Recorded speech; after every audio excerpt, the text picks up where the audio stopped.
The waves of the Aegean Sea broke against the white rocks that bordered the coast, while the first rays of the sun painted the hills.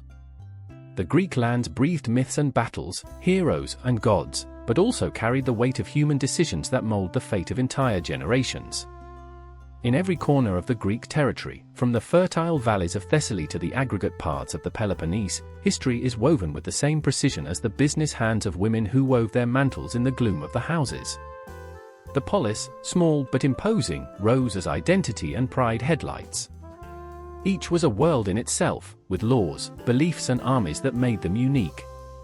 However, under that apparent fragmentation, an invisible thread vibrated that linked all the Greeks, a language, some gods, and a passion tireless for freedom. Athens. His name whispered ambition and knowledge. There, between marble columns and forums full of voices, democracy was born.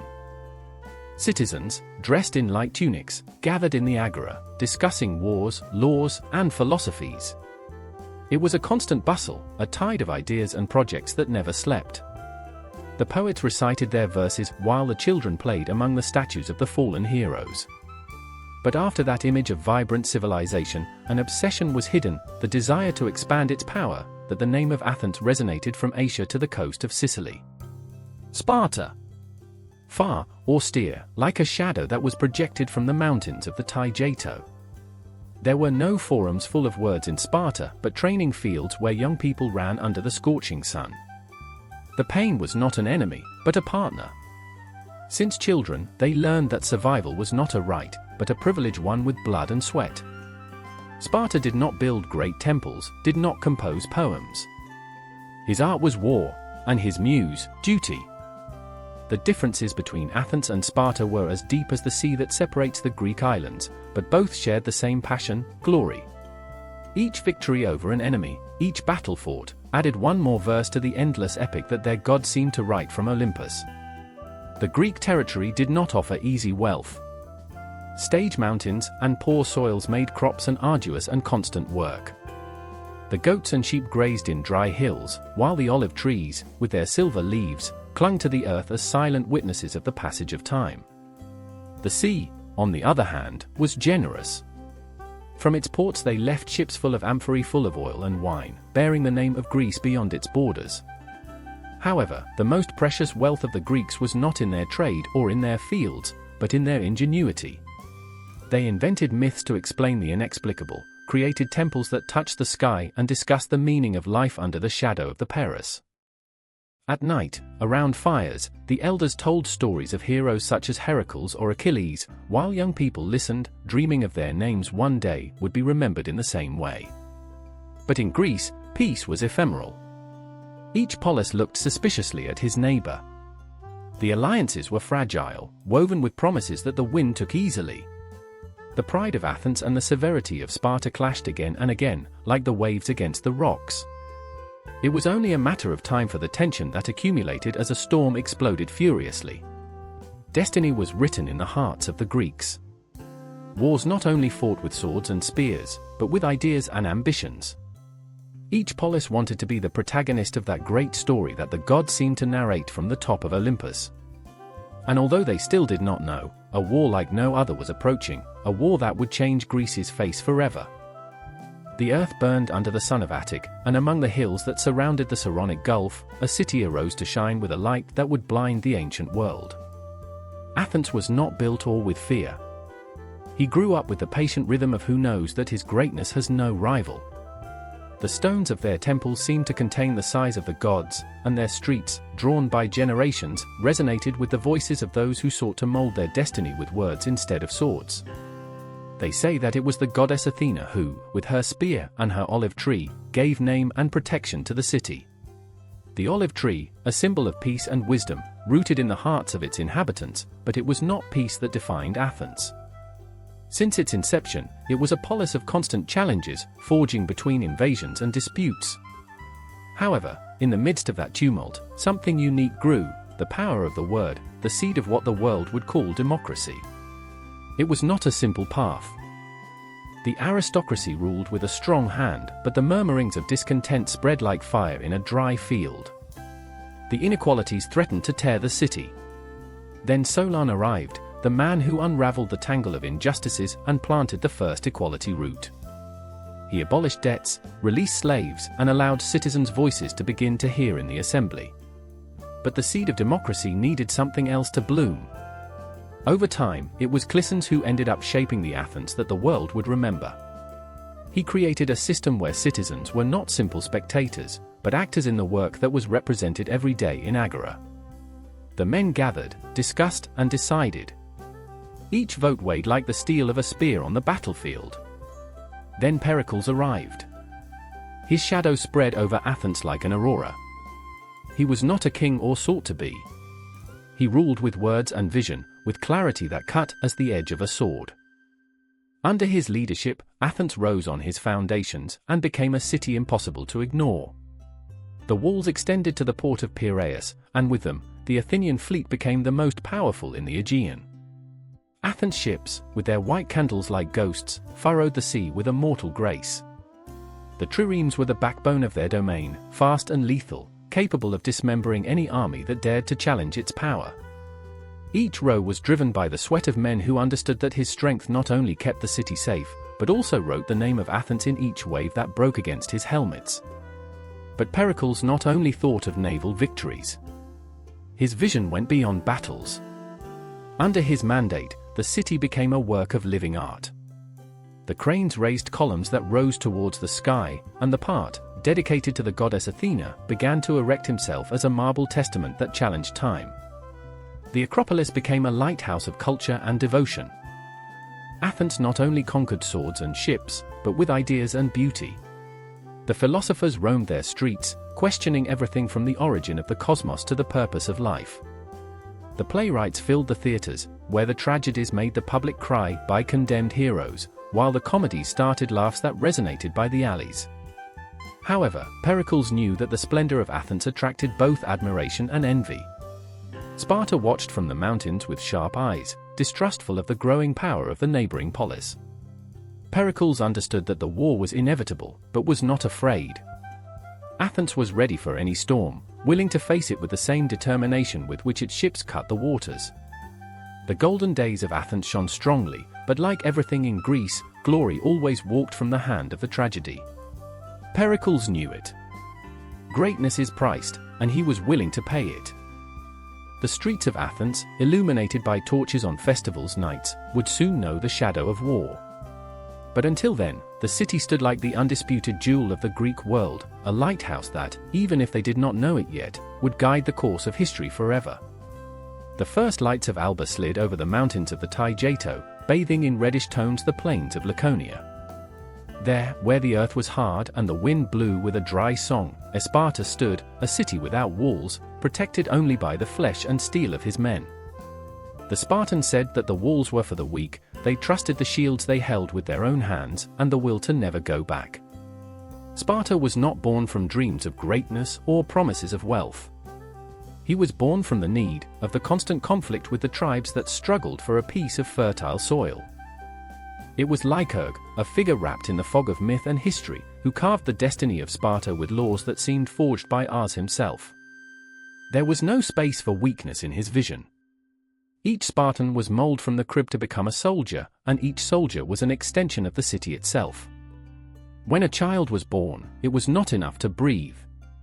He was presented to a council of elders that evaluated his body, looking for signs of deformity or fragility.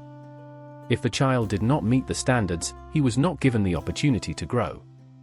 He was abandoned in the Taygeto skirts, where nature decided its destiny. Only the strong had the right to live. At 7, the children of Sparta were delivered to the state. Their parents did not fire them with tears, but with pride. I started the exage, the process that would transform those children into implacable warriors. During years, they would live in barracks, far from the heat of their homes, learning to resist hunger, cold, and pain. They were taught to steal to survive, but if they were discovered, they were punished, not by the act, but because of the clumsiness of being trapped. The scars accumulated in their bodies, but also in their hearts. There was no space for fear. They were educated to obey, to fight in closed training, and never abandon a partner. The Spartan army was not a set of individuals, it was a perfect machine that advanced like a wave, sweeping everything in its path. The honor of a Spartan was not measured in words, but in acts. His shield was his life, and losing him in combat was the greatest dishonor. Spartan mothers gave off their children with a phrase that resonated as a sentence: return with your shield or on him. The battles were the scenario where Sparta's true essence shone. The Spartan phalanx, with its aligned spears and its intertwined shields, was impenetrable. Each warrior trusted his life to the man next to him, knowing that his destiny was linked to that of his weapons brothers. There was no personal glory, the glory was from Sparta. But behind that iron discipline, there was a constant sacrifice. The Spartans had no luxuries or delivered art or philosophy. While Athens built temples and debated in his agoras, Sparta trained tirelessly. The music of the Spartans was the clash of the swords and the cry of war that resonated on the battlefield. Spartan women, unlike those of other polis, were raised to be strong. They were taught to run, fight, and speak firmly. They knew that the future of the city depended on them.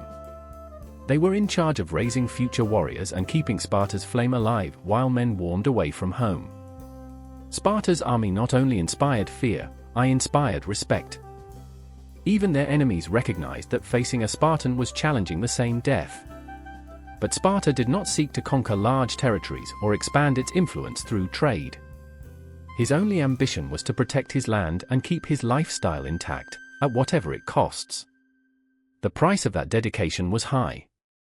Sparta lived in a constant state of alert, surrounded by enemies and eloters, slaves who worked the earth and that, although they were majority, lived under the surveillance of their masters.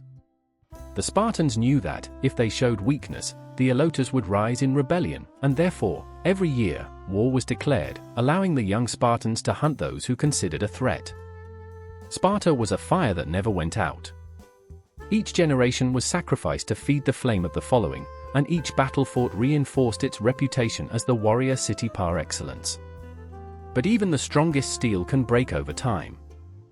While Athens expanded his naval power and forged alliances, Sparta continued to trust his hoplites and the belief that no enemy could penetrate his discipline. Athens and Sparta were like two titans, whose backs could barely support the weight of their own ambition. Athens, at its peak, did not settle for being the jewel of Attic. He looked beyond, towards the scattered islands of the Aegean, towards the Ionian cities that requested protection against Persia. It was then that the League of Delos emerged, an alliance born of the need, but fed by the Athenian desire to extend its domains. At first, it was a promise of security. The polis contributed ships and taxes, trusting that Athens would lead the common defense against any enemy that dared to return from the east. But time transforms promises into chains. What began as an alliance between peers soon became a disguised hegemony. Athens kept the treasure of the League on the Sagrada de Delos island, but Pericles, with its sharp gaze, moved that treasure to the Acropolis. The riches of all Greece flowed towards Athens, swelling their coffers and erecting temples that challenged the same gods. Allied cities began to feel the weight of the Athenian yoke, but resisting meant to face an unstoppable fleet. While Athens accumulated power, Sparta watched from the mountains. They did not need gold or great monuments to understand the danger that grew on the horizon. The Peloponnesian League, forged years ago, became its shield. Sparta gathered his allies with a simple but unwavering promise: Greece's freedom should not be decided by a single city. Corinth, Thebes, and other polis joined, not for the love of Sparta, but for fear of Athens. The encounters between the two leagues were inevitable, such as the waves that collide with the cliffs. Athens sought to expand its influence on the Aegean and beyond, while Sparta closed ranks, distrusting each movement. The small conflicts multiplied. Corinth faced the allied colonies of Athens, and each local dispute resonated as an echo of something bigger that had not yet exploded. The tension grew with every year that passed. In Athenian assemblies, Pericles' speeches were as precise as the arrows that crossed the battlefield. In Sparta, the Ephoros and the kings measured each word, knowing that the balance would not last long. It was just a matter of time before a spark turned on the fire that everyone feared. Finally, that spark came from unexpected places. The small conflicts in Potidea, Mytilene's rebellion, disputes in Corcyra. Each incident, separately, seemed insignificant. But together, they were the pieces of a mosaic that showed an inevitable truth: Greece headed towards war. A war that would not be like any other. Athens prepared, reinforcing its long walls that extended to Perio, trusting in its naval possession. Sparta trained his hoplites, knowing that the strength of his phalanx would be his greatest weapon. Neither of the two would open the first blow openly, but they both expected it. And when I arrived, Greece whole would tremble under the weight of that battle that would not be decided in a single confrontation, but in years of blood, betrayals, and glory. The prelude was over. The spears were sharpening, the fleets mobilized, and the gods, from Olympus, watched in silence. The Aegean's wind carried echoes of ancient stories, stories that were told under the starry sky while the bonfires crackled in the squares of Athens and the fields of Sparta. They were not just stories to entertain children or fill the nurses of the elderly. They were warnings, mirrors that reflected the soul of men and cities that rose like titans in the Greek world. In every corner of Greece, mythology spoke of conflicts that, in some way, seemed to anticipate the inevitable struggle between Athens and Sparta. The legends of heroes and gods were not mere stories of the past, but whispers of the destiny that hid over the Hellade. Among all the mythical figures, Hercules, Zeus's son, seemed to stand as a powerful shadow on Sparta. The Spartans claimed him as his ancestral hero, his protector, an unwavering force symbol. His 12 works were more than feats, they were reflexes of the Spartan spirit, which did not fear sacrifice or impossible challenges. Hercules did not seek glory through words or wealth, but through effort, pain, triumph over creatures that challenged the gods themselves. Sparta saw in him the archetype of the perfect warrior, lonely, resistant, and willing to load with the weight of the world on his shoulders. In the festivities dedicated to the hero, the young Spartans competed in resistance tests that imitated their exploits, believing that, like Hercules, greatness could only forge with blood and sweat. But Athens did not see Hercules with the same eyes. For them, it was a brute, an instrument of force without reason, an impulsive warrior who acted without thinking. Athens preferred to look towards Theseus, the king who with cunning and courage descended the labyrinth to face the Minotaur. Theseus did not just fight monsters, he joined the Attic peoples under a single flag, creating the base on which Athens would grow. While the Spartans venerated the discipline and brutality of Hercules, the Athenians found inspiration in the intelligence and strategy of Theseus. In Athenian epic, the mind always overcome force, and victory belonged to those who knew when and how to attack, not only those who could resist more time on the battlefield. But the stories of Greek mythology not only talked about heroes. The gods themselves reflected the rivalry that divided Athens and Sparta. Athena, the goddess of wisdom and strategy, presided over Athens, guiding the city with her spear in one hand and the olive tree in the other. His non-sun gaze or protected the walls, but inspired the philosophers and artists who filled the streets. On the other hand, Ares, the god of brutal war and mercilessly, was the spirit that ran through the veins of Sparta. The Spartans believed that Ares did not reward compassion or reasoning. He only respected those who remained firm, who hit first and did not retire. In the temples dedicated to Ares, offerings were not jewels or statues, but weapons and blood of fallen enemies. The stories of the gods themselves were marked by war. It was said that in Olympus, during Titanomachia, Athena and Ares fought side by side, but their differences were evident. Athena planned each blow with precision, while Ares was thrown into combat blinded by fury. That same tension resonated on Earth, reflected in each skirmish between Athenians and Spartans. The poets also spoke of Gigantomachia, the battle between gods and giants, a war that challenged the balance of the cosmos. Athena fought against the giant Pallas, whom he defeated with cunning, while Ares threw himself into the fray without thinking about the consequences. In those stories, the Greeks saw the shadow of the war that was coming. Each city believed to be embodying its divine protector, preparing for a conflict that would be, in its eyes, worthy of being told in future epic. But mythology had a warning: neither the gods were invulnerable to the consequences of their struggles. The Trojan War, which for years torn heroes and kings, began with a dispute between Athena, Hera, and Aphrodite. A simple beauty trial unleashed a chain of events that ended with the fall of a city that was believed to be invincible. Wasn't it an omen? The Greeks told and recounted those stories, but few stopped to listen to the hidden warning in them. Athens and Sparta were observed with the same distrust with which Agamemnon and Achilles looked at each other before the Trojan walls were consumed on fire. The streets of Greece were full of statues and temples that narrated these myths, but the shadows that lengthened under their columns were not mere decorations. They were reminders that even the largest heroes fell, and that the wars that were fought on earth had roots that extended to the foundations of the Olympus themselves. The streets of Athens boiled under the summer sun, and in the squares, citizens spoke with a mixture of pride and anxiety. The war was no longer a distant whisper, nor a future threat that could be dodged.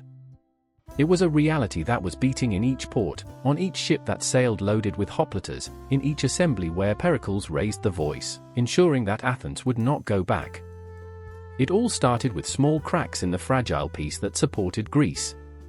Corinth, with his bustling ports and his vast merchant fleet, he looked at the Athenian advance. Athens not only dominated the waters of the Aegean, it extended its influence towards Corcyra, a Corinthian colony whose strategic value was as clear as the blue of the sea that surrounded it. When Corcyra asked Athens for help in his dispute with Corinth, the Athenian response was a clear challenge. Sparta watched. I didn't need great speeches to understand what was at stake.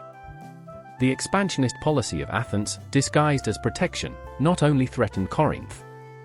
He threatened the entire Peloponnese League. It was as if the Athenians extended an open hand towards their allies, while maintaining the other armed with a spear. The conflict broke out in Potidea, an allied city of Athens, but with deep ties with Corinth. When Athens demanded the destruction of its walls and the delivery of hostages, the city refused, and with it, it lit the spark they all feared.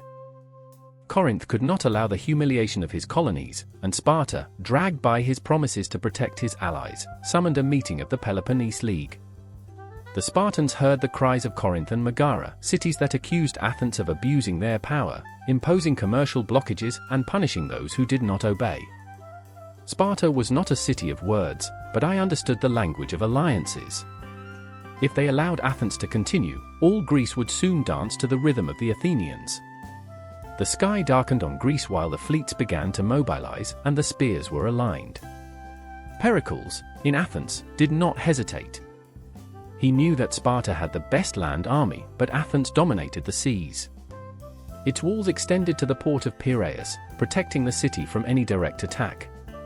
Pericles bet on resistance, knowing that while Athens could keep his sea routes open, Sparta could not beat her. The first battles were fast, but devastating. Sparta invaded the Attic, burning fields and villages, but Athens did not come out to face them. From the top of their walls, citizens observed how the Spartan army devoured the earth, leaving ashes where there was wheat before. Pericles ordered the rural population to take refuge within the walls, a decision that, although strategic, sowed chaos. Athens was crowded, and overcrowding soon brought the plague. While the Spartans devastated the field, the disease devastated Athens. The plague spread like a curse, and in the streets, men fell before their spears could even rise against the enemy. Pericles, that leader who had guided Athens towards his peak, did not escape the disease. He died in the midst of the plague, leaving Athens without his strongest voice at the time they needed him the most. Sparta did not celebrate. They knew that war would not be decided by a rapid invasion or by the death of a man, no matter how great it was. Athens still remained firm, and his fleet was still a giant who dominated the sea. The Delos League, although fearful, continued to contribute gold and ships. The war would not be brief. Each allied city to Sparta or Athens became a pawn on the board, and the battles multiplied. Plataea was razed, Mycalesso looted, and betrayal became an ordinary currency. The alliances broke with the same speed with which they formed. But neither Athens nor Sparta went back. It was more than a struggle for power. It was a war of principles, of opposite visions of the world. Athens fought for his empire, for his democracy and maritime domain. Sparta, for his honor, for his way of life and his conviction that Greece should remain free of tyrants.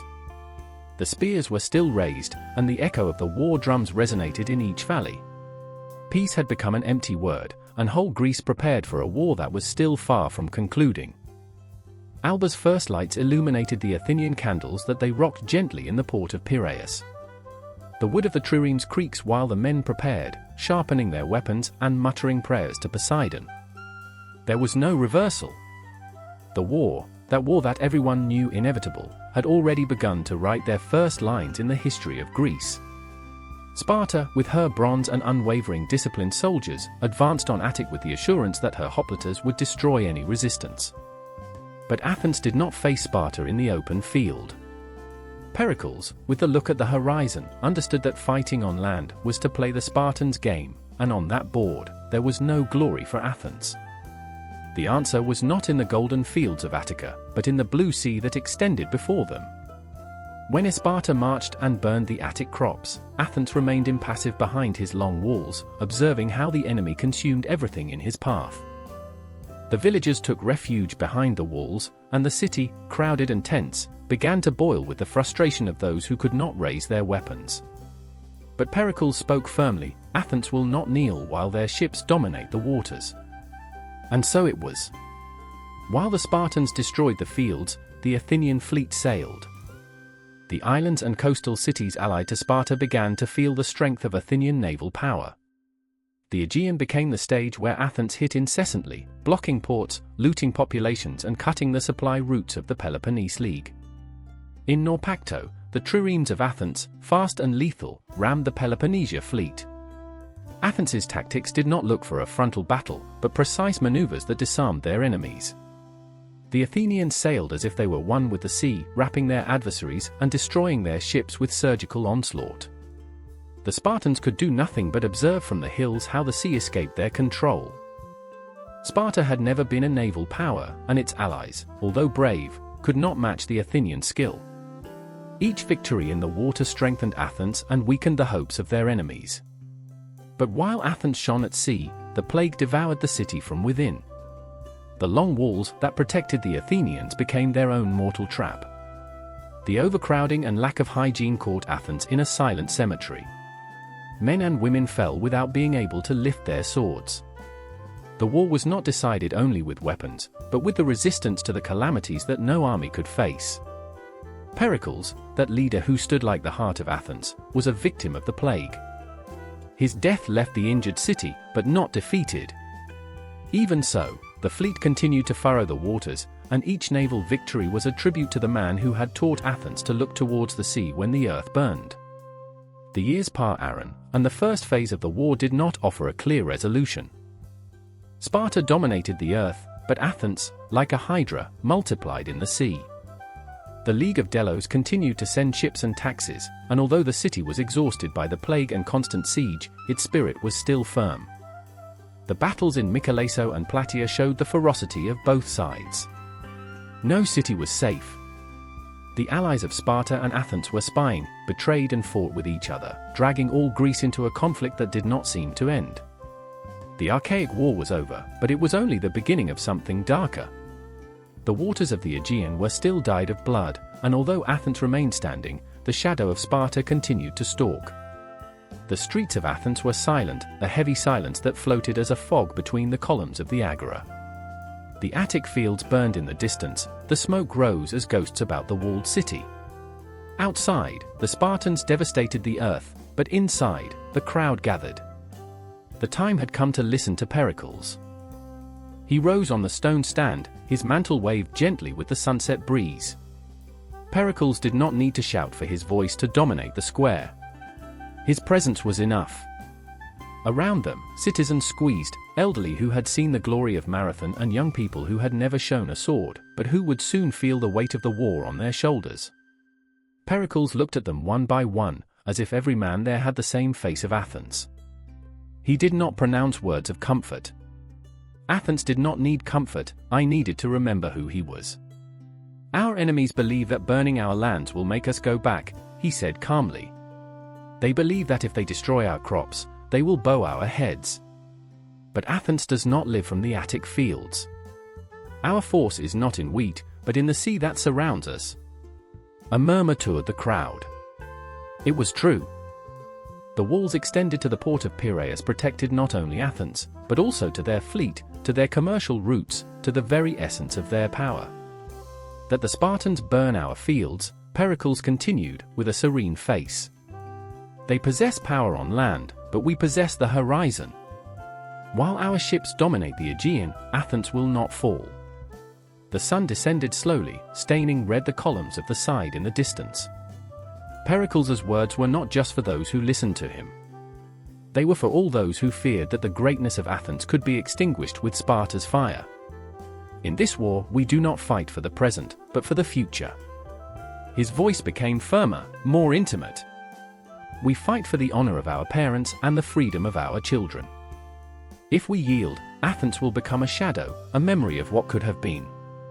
But if we resist, the name of Athens will resonate beyond our lives, beyond our victories or defeats." Words hit like drums. No one moved. At that time, Athens was not a city, it was an idea that burned more strongly than any torch. "Our city is not like Sparta," he continued. "We do not locate our lives in stone walls. Athens is open to the world. Here freedom flows like water, and with it we grow. We are a democracy, and our greatest strength is that each of you has a voice." Upon listening to the word democracy, many raised their heads proud. Pericles had remembered everyone why they fought. "War will bring pain," he said, and his gaze hardened. "Some will not return. We know that the plague, hunger, and sword will stalk us. But those who fall will do it as citizens of the largest polis that Greece has known. No sacrifice is in vain when done by Athens." A heavy silence fell on the square. The crowd understood what was at stake. Pericles did not promise them a quick or glorious victory. He offered them sacrifice, effort and blood. But he also gave them something more powerful, the certainty that Athens, while remaining firm, would be immortal. Pericles' speech was not a war clamor, but a bond that united all Athens in a common cause. The crowd dispersed slowly, but their hearts burned. They knew that the enemy was close, that the walls would tremble under the weight of the war, but every man and woman in that square understood that they did not fight just for victory. They fought for the soul of Athens, for all that the city represented. Athens was not a stone city. It was a promise. And that promise, under the words of Pericles, was stronger than any army. The heat of summer pressed the streets of Athens, but it was not the sun that made the air feel dense and heavy. The plague had arrived. No one knew exactly how, but it ran like a spectrum between the SOS bras of the crowded city. Some said that they came from the port, others whispered that it was a punishment of the gods, an answer to the pride of Athens. But the disease did not ask for names or status. It fell on all, like the shadow of a storm that does not forgive. The first to get sick were the refugees. Those peasants who had abandoned their fields, now ash under the hands of Sparta, piled up inside the walls. The streets were filled with weak bodies, coughing, pleading help. No one knew what to do. Doctors ran through the squares with herbal bags, but neither prayers nor remedies seemed to stop the implacable advance of the plague. The temples, normally peace sanctuaries, became places of lament. Within the city, the walls that once seemed like a shelter began to feel like a prison. The long defenses that connected Athens with the port of Piraeus, pride of the ingenio de Pericles, now seemed to seal the fate of its inhabitants. There was no escape. Pericles, the man who had guided Athens towards his splendor, walked among his people, impassive but worried. His figure, although strong, could not hide the weight of the responsibility he carried. He visited the sick, spoke with the elderly, but even he could stop the inevitable. And then, the unthinkable happened. The plague reached the house of Pericles. His wife was the first to fall, and then his children. Athens held his breath. When the news spread, the squares were filled with crying. If death could touch Pericles, then no one was safe. Days later, Pericles himself fell ill. The streets plunged into absolute silence. The entire city seemed to sustain breathing while Athens clung to the hope that its leader resisted. But the disease was cruel. The days passed and Pericles, the architect of the Athenian greatness, went out slowly. When he finally died, Athens felt that a part of his soul got rid of. The man who had dreamed of temples that challenged the passage of time, the leader who had resisted the Spartan flames with cunning and courage, was no longer. The bells of the part echoed with a bitter echo. Without Pericles, the city seemed staggered. The plague had not only killed bodies, he had also destroyed hearts. The streets, before full of speeches and life, were now witnesses of a crumbled Athens. Politicians began to divide. The decisions, which previously flowed under the guide of Pericles, became endless discussions. The generals discussed strategies, but none had the same vision, the same clarity. The plague not only snatched lives, snatched Athens' confidence in itself. The war continued, but now, the city fought on two fronts, against Sparta and against the shadow of hopelessness that leaked in every corner. The fire that Pericles had lit was still burning, but it flamed, fragile. In Athens, a painful truth was learned: cities do not fall only because of the weapons of their enemies, but also because of the wound suffered from within. And although the walls were still standing, the soul of Athens staggered, looking for a light that guided it in the middle of the dark. The war extended by Greece as a poison that not only destroyed cities, but also the relationships that united them. The old alliances, built on promises of mutual support and shared prosperity, became heavy chains that many no longer wanted to load. Athens and Sparta, in their struggle for supremacy, forced their allies to take sides, dragging them towards a conflict that none of them had chosen. But the war did not understand elections, only broken loyalties. The city-states, each with their own character, their own interests, were pushed to a dilemma. The Corinthians, who had always taken their eyes on the commercial routes of the sea, saw with fear the Athenian advance. Athens was not only a formidable naval power, but its influence was extended by the Aegean islands, controlling trade and cutting the Corinthians of their own resources. Thus, when Sparta called them to join the fight, many Corinthians did not hesitate to enlist, convinced that only defeating Athens could recover control of their destiny. However, betrayal began to take shape in the shadows. Some cities that had been allies of Athens, such as Thebes, began to distrust the growing power of the Athenian polis. His independence was slowly undermined by Athenian domination. The contrib in the Delos League, originally created to defend Greece from external invaders, they became a heavy burden for smaller members. Many felt that Athens used the money and resources of their allies to maintain their own power, while the promises of freedom vanished. At the time Sparta began to gain ground in the war, some of the smallest cities saw an opportunity to free themselves from Athens and joined the Spartan cause. But it was not only fear that promoted this betrayal. It was the desire to power, the desire to take advantage of the weakness of the other. Athens' allies, like Plataea, fought for their independence, but were trapped between two fires. Sparta offered them a future without the influence of Athens, and many decided to turn their backs on their former protector. The alliance's policy became a survival game, where loyalty was just one more exchange that could be broken at any time. In other cities, the conflict was even more complex. The decisions of who joining not only depended on politics, but also on the intricate personal relationships, on old quarrels and alliances that were formed or broken according to immediate interests. In Megara, for example, a city that had historically been a friend of Athens, the change of side was dramatic. The commercial block imposed by Athens to Megara, an answer for its alliances with Sparta, was the trigger. The city, hungry for resources, decided to ally with Sparta, breaking a bond that had endured for years. But war does not forgive, and victory in Megara did not bring peace. It was only another chapter in a betrayal story, in which everyone tried, in their own way, to survive. The betrayals were not only policies, but also personal. The men who ever fought side by side, now were seen on opposite sides, facing hate, not for ideologies, but for the pressure of the circumstances. The cities that had been allies of Athens for years were enemies now.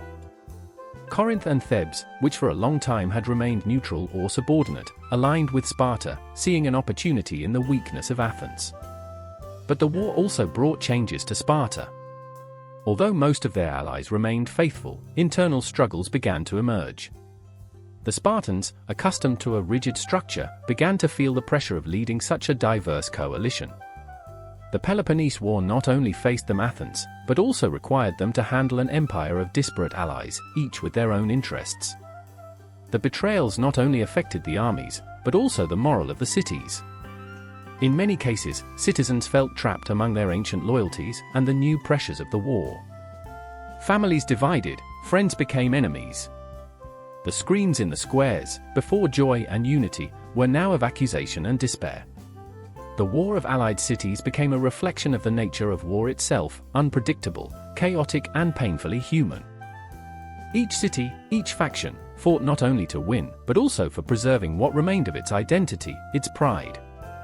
The betrayal not only tore the ties between the city-states, but also tore the souls of those who had to make impossible decisions. In this game of power and survival, Athens and Sparta were the giants, but the small cities, with their changing betrayals and alliances, showed that the true war was not always fought in the battlefields, but in the daily decisions of the peoples. The war of allied cities was, ultimately, the war of men, emotions, ego, and despair. Loyalty no longer had a fixed price, and survival became an act of betrayal and sacrifice. The heavy air of Mantinea's plain was filled with dust and screams. The sun hit the bright armor of the Spartan hoplites, reflecting its imposing presence as a wall of steel approaching. Sparta had waited for this moment for years, the opportunity to demonstrate that his strength did not reside only in the walls of his cities, but in the inflexible discipline of his army. The war had exhausted everyone, but Sparta never hesitated. While Athens drowned in his own sea of despair, Sparta had been building his power in silence, and now, that power was going to unleash the most crucial battle of the war. The Spartans knew that war was not won with words or promises, but with decisive victories that warmed the heart of the enemy. Mantinea was not only a battle, it was a symbol of what Sparta represented, the perfection of land combat, the odd force able of your hoplites. While the Athenians sought the dominance of the sea, the Spartans continued to perfect their art on land, trusting the formation of the phalangites, the unbeatable line that never faltered. In the Mantinea field, the Spartans were not just soldiers, they were a living wall. His formation of phalanx, compact and perfect, advanced with a synchronization that might seem terrifying for the eyes that did not understand the order that governed their movements. The hoplites aligned with absolute precision, with raised shields and sharp spears forward, pushing the enemy as a constant wave. Sparta's strategy was not just defeating the enemy, but to break his will. Every step they took was a statement that there was no place for weakness. In Mantinea, the confrontation was not only fought with swords and spears. It was a resistance test: who could maintain the formation, who could resist the pressure without giving up a single step back. The clash was brutal. The air was filled with screams, of steel crashing against steel, of men falling to the ground, while the Spartans advanced inexorable. The fight was not for the weak. Each hoplite that fell in combat was immediately replaced by another, as if Sparta's force was a machine that could not stop. The battle was long and fierce, but the Spartans once again demonstrated their superiority on the battlefield. Mantinea was not only a military victory, but a testimony of the Spartan character. The Sparta army was not composed only of soldiers, but of men who had been molded since childhood to resist pain, to support fatigue, to fight until the last breath. I rang it, the Spartan military education system had made each man a war machine, trained not only to fight, but to die on the battlefield if necessary. But Mantinea's victory was not just a triumph for Sparta. He also marked an irreversible change in the course of war. Despite his victory in the field, the consequences of the battle extended far beyond the terrain that the Spartans had conquered. Mantinea showed that, even with her military power, Sparta could not win the war alone. I needed allies, I needed a longer-term strategy to sustain pressure. The impact of victory was immediate. The cities that had been undecided began to align with Sparta, seeing that the supremacy of Athens in the sea was no longer enough to guarantee victory. Those who feared the force of the Spartans and their relentless progress, now felt attracted to the possibility of a change in the balance of power. The war was not deciding only for the victories in the battlefields, but for the ability of each side to win allies and break the ranks of the other. On the other hand, Athens, although he still maintained his naval supremacy, began to feel the pressure of a war on two fronts. The defeat in Mantinea was a blow that resonated beyond the combat field. Not only did he lose on the ground, but lost something deeper, the security that he could resist indefinitely. Athens could no longer trust his naval possession to sustain war. The image of the invincible Athens crumbled with each defeat, with each betrayal of its own allies. Despite the victory, Sparta was also forced to face the reality that the war was not yet ended. The Battle of Mantinea did not solve the conflict. Even so, there was something that the Spartans knew that no one else understood so clearly: the war was not won alone with decisive victories, but with the ability to sustain those victories. Sparta knew that the pressure should continue, that each movement should be calculated, that its discipline should remain intact. Mantinea was just a chapter in a war that had already left deep scars. The Spartan victory did not bring peace, but more struggle, more sacrifice. But what was clear was that the power of Sparta, based on strength, strategy, and discipline, could not be underestimated. While the Athenians regrouped, the Spartans marched, again and again, relentless, towards the next chapter of a conflict that had not yet ended. The war, as always, was marked by the blood of the soldiers, but also by the ambition of those who aspired to be more than simple warriors. In Athens and Sparta, the figure of the generals became a symbol not only of military force, but of politics, manipulation, and struggle for power within each city. The names of Alcibiades, Brasidas, and Cleon resonated in the halls of the temples and squares of the two powers, marking the history of the war with the weight of their personalities and ambitions. In Athens, the leadership was divided, and the rival internal was as dangerous as enemies outside the walls. Alcibiades, an overwhelming charism and an ambition who did not know limits, played a crucial role in this turbulent period. He was born within one of the most influential families in Athens, but unlike other politicians of his time, Alcibiades did not settle for diplomacy or indirect influence. No, he wanted to be the absolute leader. His eloquence in agora, his cunning to handle the crowds, his ability to inspire his troops placed him in the center of politics and conflict. But his loyalty was as fluid as water, moving from one place to another depending on what would benefit him most at the time. His betrayal of Athens, when he joined Sparta in the middle of the war, was only one of the turns of his life, an act that marked one of the most disconcerting decisions in the history of war. Alcibiades represented the worst and best of Athens: brilliance and disloyalty, the ability to shine and the desire to be loved by all, but also selfishness and lack of principles when it came to their own interests. His triumphant return to Athens, after being abandoned by Sparta, was one of the most shocking scenes of war. Upon his return, the city received it with open arms, as if nothing had happened, as if the betrayal had never existed. Alcibiades understood that, in war, victories are not only won on the battlefield, but also in people's minds. In contrast, Sparta found in Strokes a leader whose character was as firm as the steel he wielded. Brasidas was not a man of great speeches or overflowing charisma, but he was known for his courage, for his tactical intelligence and the passion with which he defended Sparta. While the traditional Spartans remained firm in their terrestrial strategy, Strokes gave a turn to tactics, demonstrating that war was not only fought with brute force, but with cunning and the management of opportunities. His victory in the north, in Amphipolis, was an example of his mastery. For years, the Spartans had lost ground in front of the powerful Athens, but Strokes showed that it was not only how many soldiers had or the extension of your territory. It was about attacking where the enemy less expected him, to create strategic alliances and, above all, to know when to hit. However, in his last battle, Brasidas found death, and with him, Sparta lost one of his most promising generals. His death was a devastating blow to the Spartans, who saw how one of the few hopes of recovering balance faded on the battlefield. In Athens, while Alcibiades moved in the shadows of politics, Cleon raised himself as the man of action, who did not hesitate to raise his voice and demand that firm decisions be made. Cleon represented the urgency of war. Unlike other leaders, who advocated caution, Cleon was willing to risk everything for a decisive victory. His figure in the agora was feared both by his followers and for his opponents. He was a man of fierce, hard words and fast decisions. Cleon became a symbol of the most direct Athenian policy, that of those who did not feature war with all their violence, with all their rage. However, Cleon's fervor led him to his downfall. During one of the most crucial battles of war, his excess of confidence led him to make wrong decisions.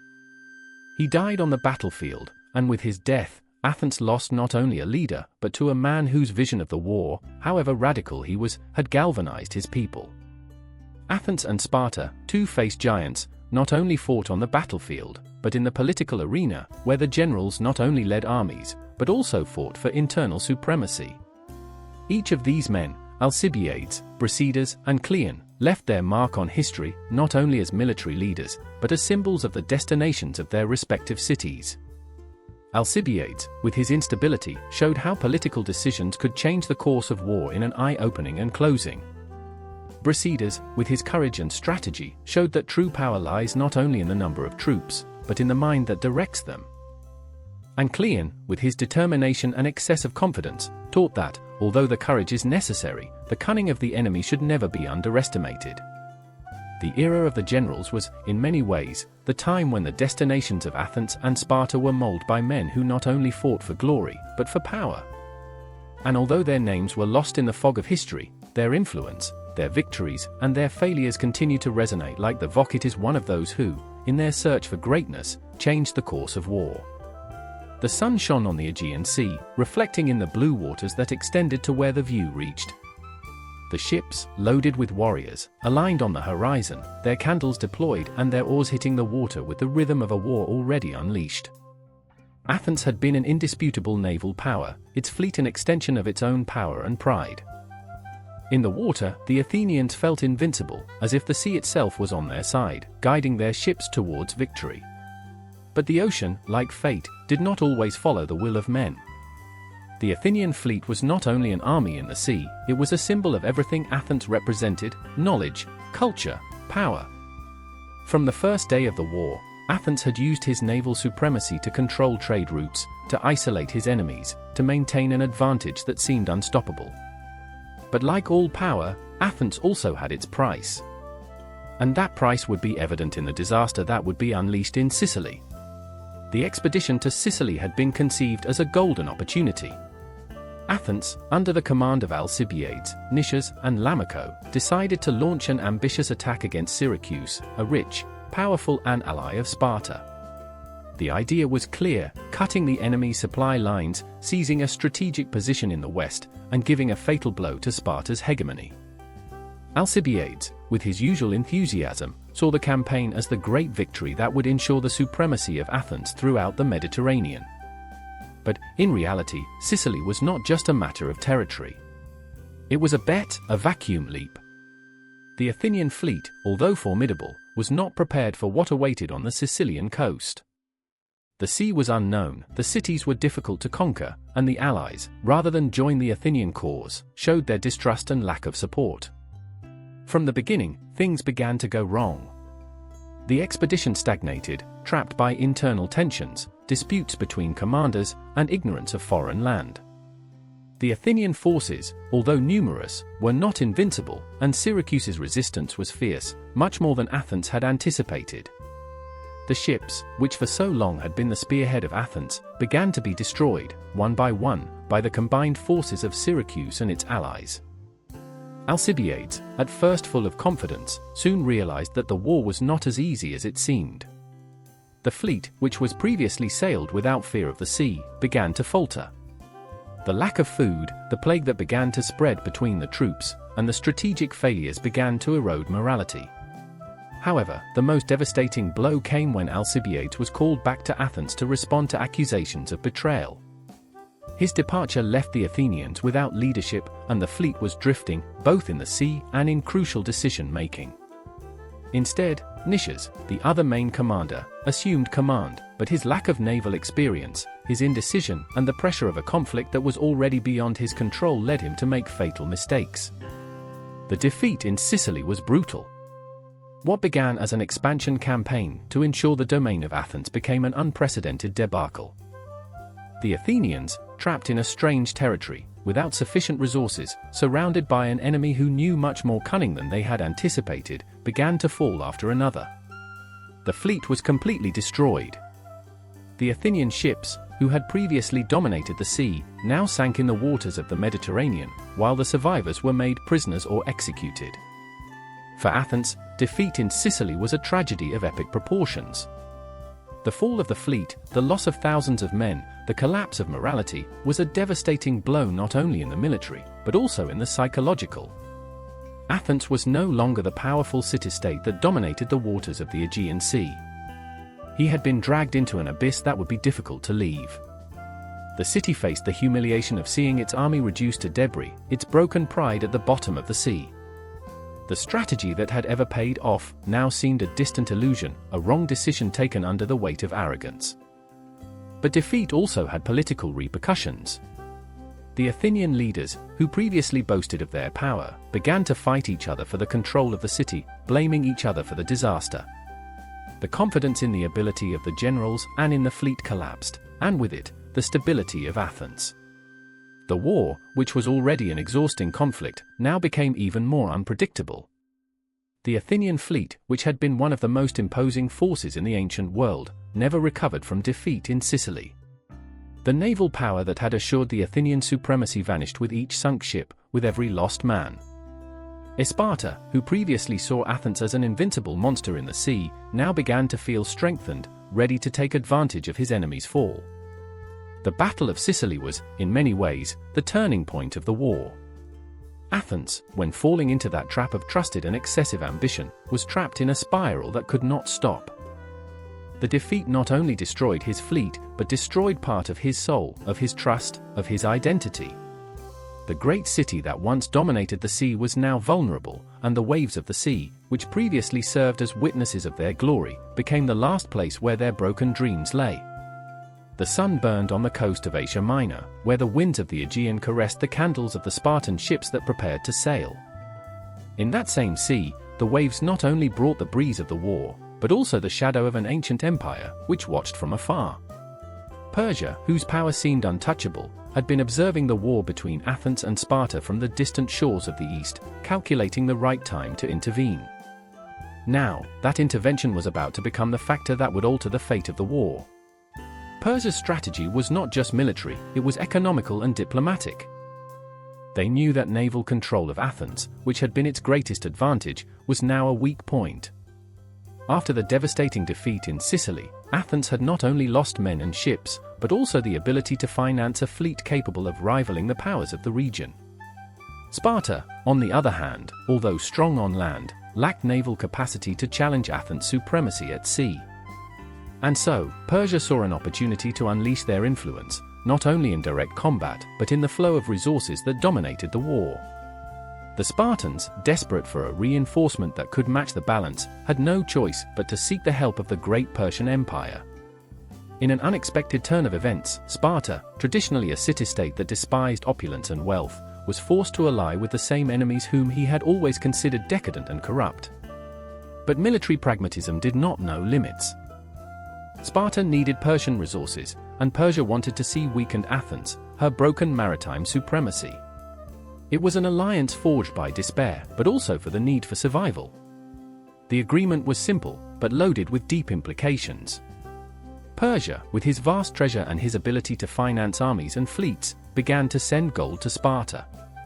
With that gold, Sparta was finally to build a fleet that could challenge Athens. The ships, new and well-armed, began to fill the Spartan ports. But beyond the ships, which really provided Persia was the power to finance the best commanders and sailors, which allowed Sparta not only to match, but to overcome the naval power of Athens. Athens, meanwhile, soon realized the magnitude of the threat. Persia's intervention not only meant economic support for Sparta, but also military support. The Persians, although distant, understood that the fall of Athens was not only a triumph for Sparta, but for their own empire, which he saw in the weakening of the Greeks an opportunity to reaffirm his dominance over the region. Persian resources were not just an advantage for Sparta, they represented a direct threat to the survival of Athens. As the Spartan fleet, now better equipped and more powerful than ever, began to challenge Athenian domain, the Aegean waters became an even more intense battlefield. The sea, which had been the source of Athenian glory, now seemed to be changing sides. In each confrontation, the Spartan ships, financed by Persia, attacked with a renewed fierceness, while the Athenians were forced to fight with the remains of their old fleet, which no longer had the ability to resist.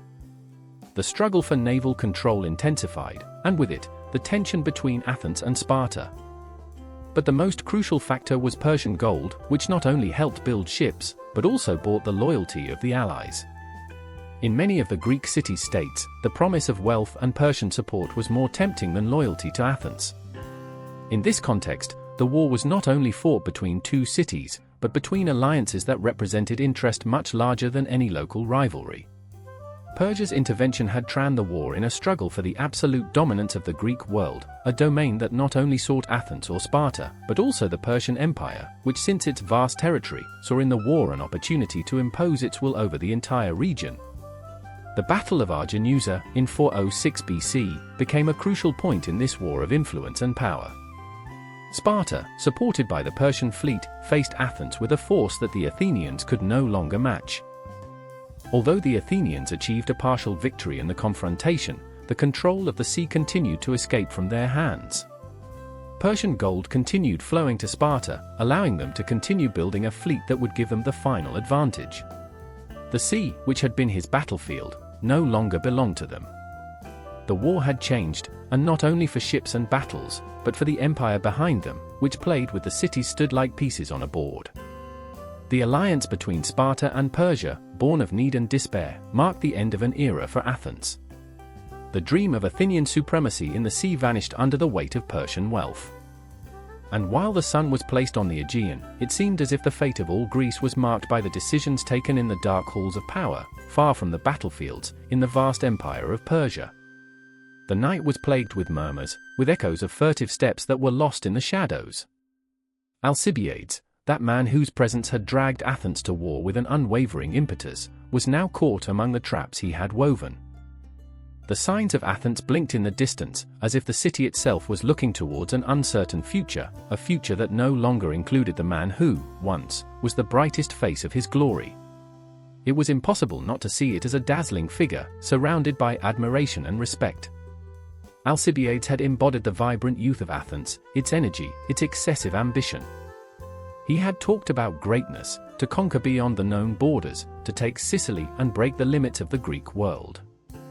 People listened to him with fervor, believed in him, and his charisma overflowed like the waters of the Aegean Sea in a storm. But, like the waves that rise only to crash against the rocks, Alcibiades fell every time his ambition touched human fragility, that part of him that he could never control. What began as a brilliant strategy to expand Athenian power quickly became a nightmare of betrayals, deceptions, and erroneous decisions. Alcibiades, whose name resonated in the halls of Athens as a symbol of hope, soon saw how the tide turned against him. The same town that acclaimed him began to fear when the rumors about their betrayals began to grow as an uncontrollable fire.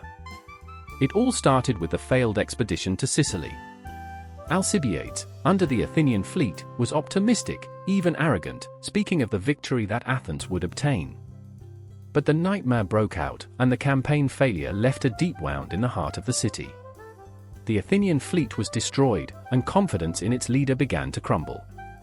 However, it was not the military failure that marked the end of Alcibiades in Athens, but its own character, that internal fragility that pushed him to make decisions that moved him more and more from loyalty and morals that the city-state demanded. When the accusations of sacrilege reached their ears, Athens' fury soon unleashed. Some mysterious incidents, which involved the temples and statues of the gods, were enough to sow distrust. Alcibiades was accused of desecrating the sacred symbols of the city, an unforgivable crime in a culture that venerated its gods with absolute fervor. The accusation, although without clear evidence, was enough for his political enemies to take advantage. Athens, who previously venerated him as the leader who would take her to glory, now saw him as a threat, a traitor who could destroy everything I had built. In an unexpected turn, Alcibiades, being abandoned by his own people, made a decision that would change the course of war. Instead of waiting for a trial to condemn him, he fled from Athens. His exile was a betrayal as deep as the one he had suffered, but it was also a sample of his character, always willing to adapt, to change the side if the situation required it. His loyalty was not a cause, but to himself. The tragedy of Alcibiades did not end its exile. In his escape, he went first to Sparta, the enemy city of Athens. There, he offered his advice and experience, willing to deliver his military wisdom to those who had previously considered his rivals. In return, Sparta welcomed him, and for a while, Alcibiades became a master of the Spartans, teaching them the secrets of the Athenian naval strategy. However, his time with Sparta was ephemeral, because his character played again against him. Instead of finding a loyal ally, Alcibiades found himself trapped in a new network of suspicions and distrust. The return of Alcibiades to Athens, after a brief stay in Persia, was as unpredictable as his flight. In spite of everything he had done, Athens, in an ironic turn of fate, forgave him and welcomed him again. But he was no longer the charismatic leader who had been in charge of the campaign against Sicily. His name no longer shone with the same force. The confidence in him had been fractured, and the city-state that had ever acclaimed it began to look distrust of that man who, for so long, had played with the fate of thousands of lives. Alcibiades tried to recover his place, but the betrayals, the wrong decisions, and the disdain of his former allies made it impossible. The power he had in his hands vanished, like the sun that is hidden behind the mountains at the end of the day. Athens, already worn by years of war, could not afford the uncertainty that the presence of Alcibiades meant. His influence, that once he had been so decisive, crumbled with the same speed with which the waves of the sea had risen that they now separated him from his hometown. The betrayal of Alcibiades, both Athens and itself, became one of the darkest chapters of the Peloponnese War. In his constant change of loyalties, in his eagerness to always be the center of everything, he lost what Athens needed more: stability, confidence in firm leadership. The history of Alcibiades was not only that of a brilliant man, but that of a man marked by his own demons, for his excessive ambition and for his inability to sustain the loyalty that Athens had demanded. As the years advanced, Alcibiades was only a ghost of what was once. The glory that had been promised vanished in the air, like a broken dream. Athens, without him, continued to fight in a war that seemed to have no end, but his name, like that of many others, disintegrated in the wind, in a distant memory of what could have been. The city of Athens, once the vibrant heart of the Greek civilization, began to feel how its walls, which were once a symbol of invincibility, crumbled slowly. The imposing Acropolis, who watched the horizon as a goddess who had protected the city for generations, no longer seemed so majestic. The shadow of war and the weight of the defeats hovered on the streets, as a dark and implacable mantle. The faces of its citizens, before full of hope and pride, were now marked by fatigue, fear, and confusion. It was impossible to escape the reality of defeat, as the victories of Sparta, now an ally with Persia, began to be increasingly frequent. Athens, who had been the queen of the sea, looked pushed on the banks of her own ocean, unable to respond to the attacks of those who once were her lower. The victories that had ever filled the city with glory became a series of bitter memories, while the Athenians saw how the forces of the Spartan Empire, reinforced by Persian gold, dismantled what remained of their naval power. The most devastating defeat came with the Battle of Aegispotamus in 405 BC, where the Athenian fleet, exhausted and dispersed, was destroyed in a decisive confrontation.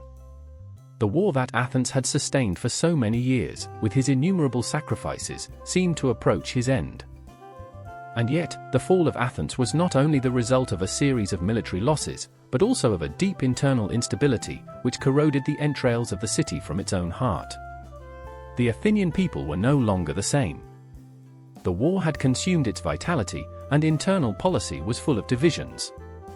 The democracy that had given Roma to the city, a democracy that celebrated participation and freedom, was falling apart. The leadership of Pericles, who had maintained unity in times of glory, had disappeared years ago with his death, and with him went the force that had guided the city. The Athenians, unable to find a new leader with the same vision and the same charism, plunged into internal political struggles. The particular factions and interests began to move to the necessary unity to face such a formidable enemy. Alcibiades, the man who had embodied both hope and disappointment, could no longer be the solution. His betrayals and instability had left deep scars in the city, and confidence in him evaporated as quickly as the brightness of his words in the wind. Athens' policy became a battlefield as intense as the clashes with Sparta. Political leaders began to fight each other for power, while citizens were trapped in a game of ambitions and distrust. While Athens crumbled from the inside, Sparta consolidated his power, with a stronger, more disciplined leadership system. In Sparta, war was a way of life, and although they lacked the cultural sophistication of Athens, they knew how to maintain internal cohesion even in the darkest moments. Athens, unable to adapt to the new circumstances, began to see how their allies turned their backs. The Greek city-states, which once had been part of the powerful League of Delos, began to move away from Athens, wishing more than ever peace with Sparta.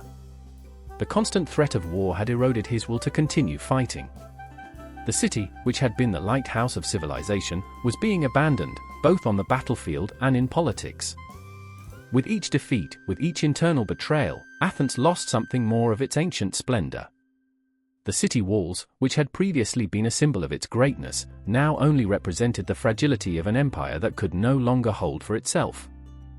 The fleet that once was Athens' soul was now a vestige of what it had been. The sea, that vast space that had been the scene of so many victories, had become the place where Athens was losing its power. The waves, as if they felt the sadness of the city, did not offer comfort. Athenians and Spartans no longer faced only on the battlefield. The war was no longer only a matter of armies, but of what remained of the souls of the people who fought. The nobility of Athens' ideals, democracy and freedom, was diluted in the brutality of prolonged war. The Athenians, already tired and broken, could barely remember the times of their splendor. The fall of Athens was inevitable, but his pain did not feel at once. It was a long process, full of defeats and disappointments. The city could no longer retain what once was his: trust, glory, power. The sun that had ever shone over Athens with such force now faded, mired in a slow and painful twilight. The pride of Athens, which once resonated throughout the Greek world, was now only a distant echo, a shadow that faded over time. The legacy of the Athenians, their art, their philosophy, their democracy, no longer had the power to stop the inevitable decline.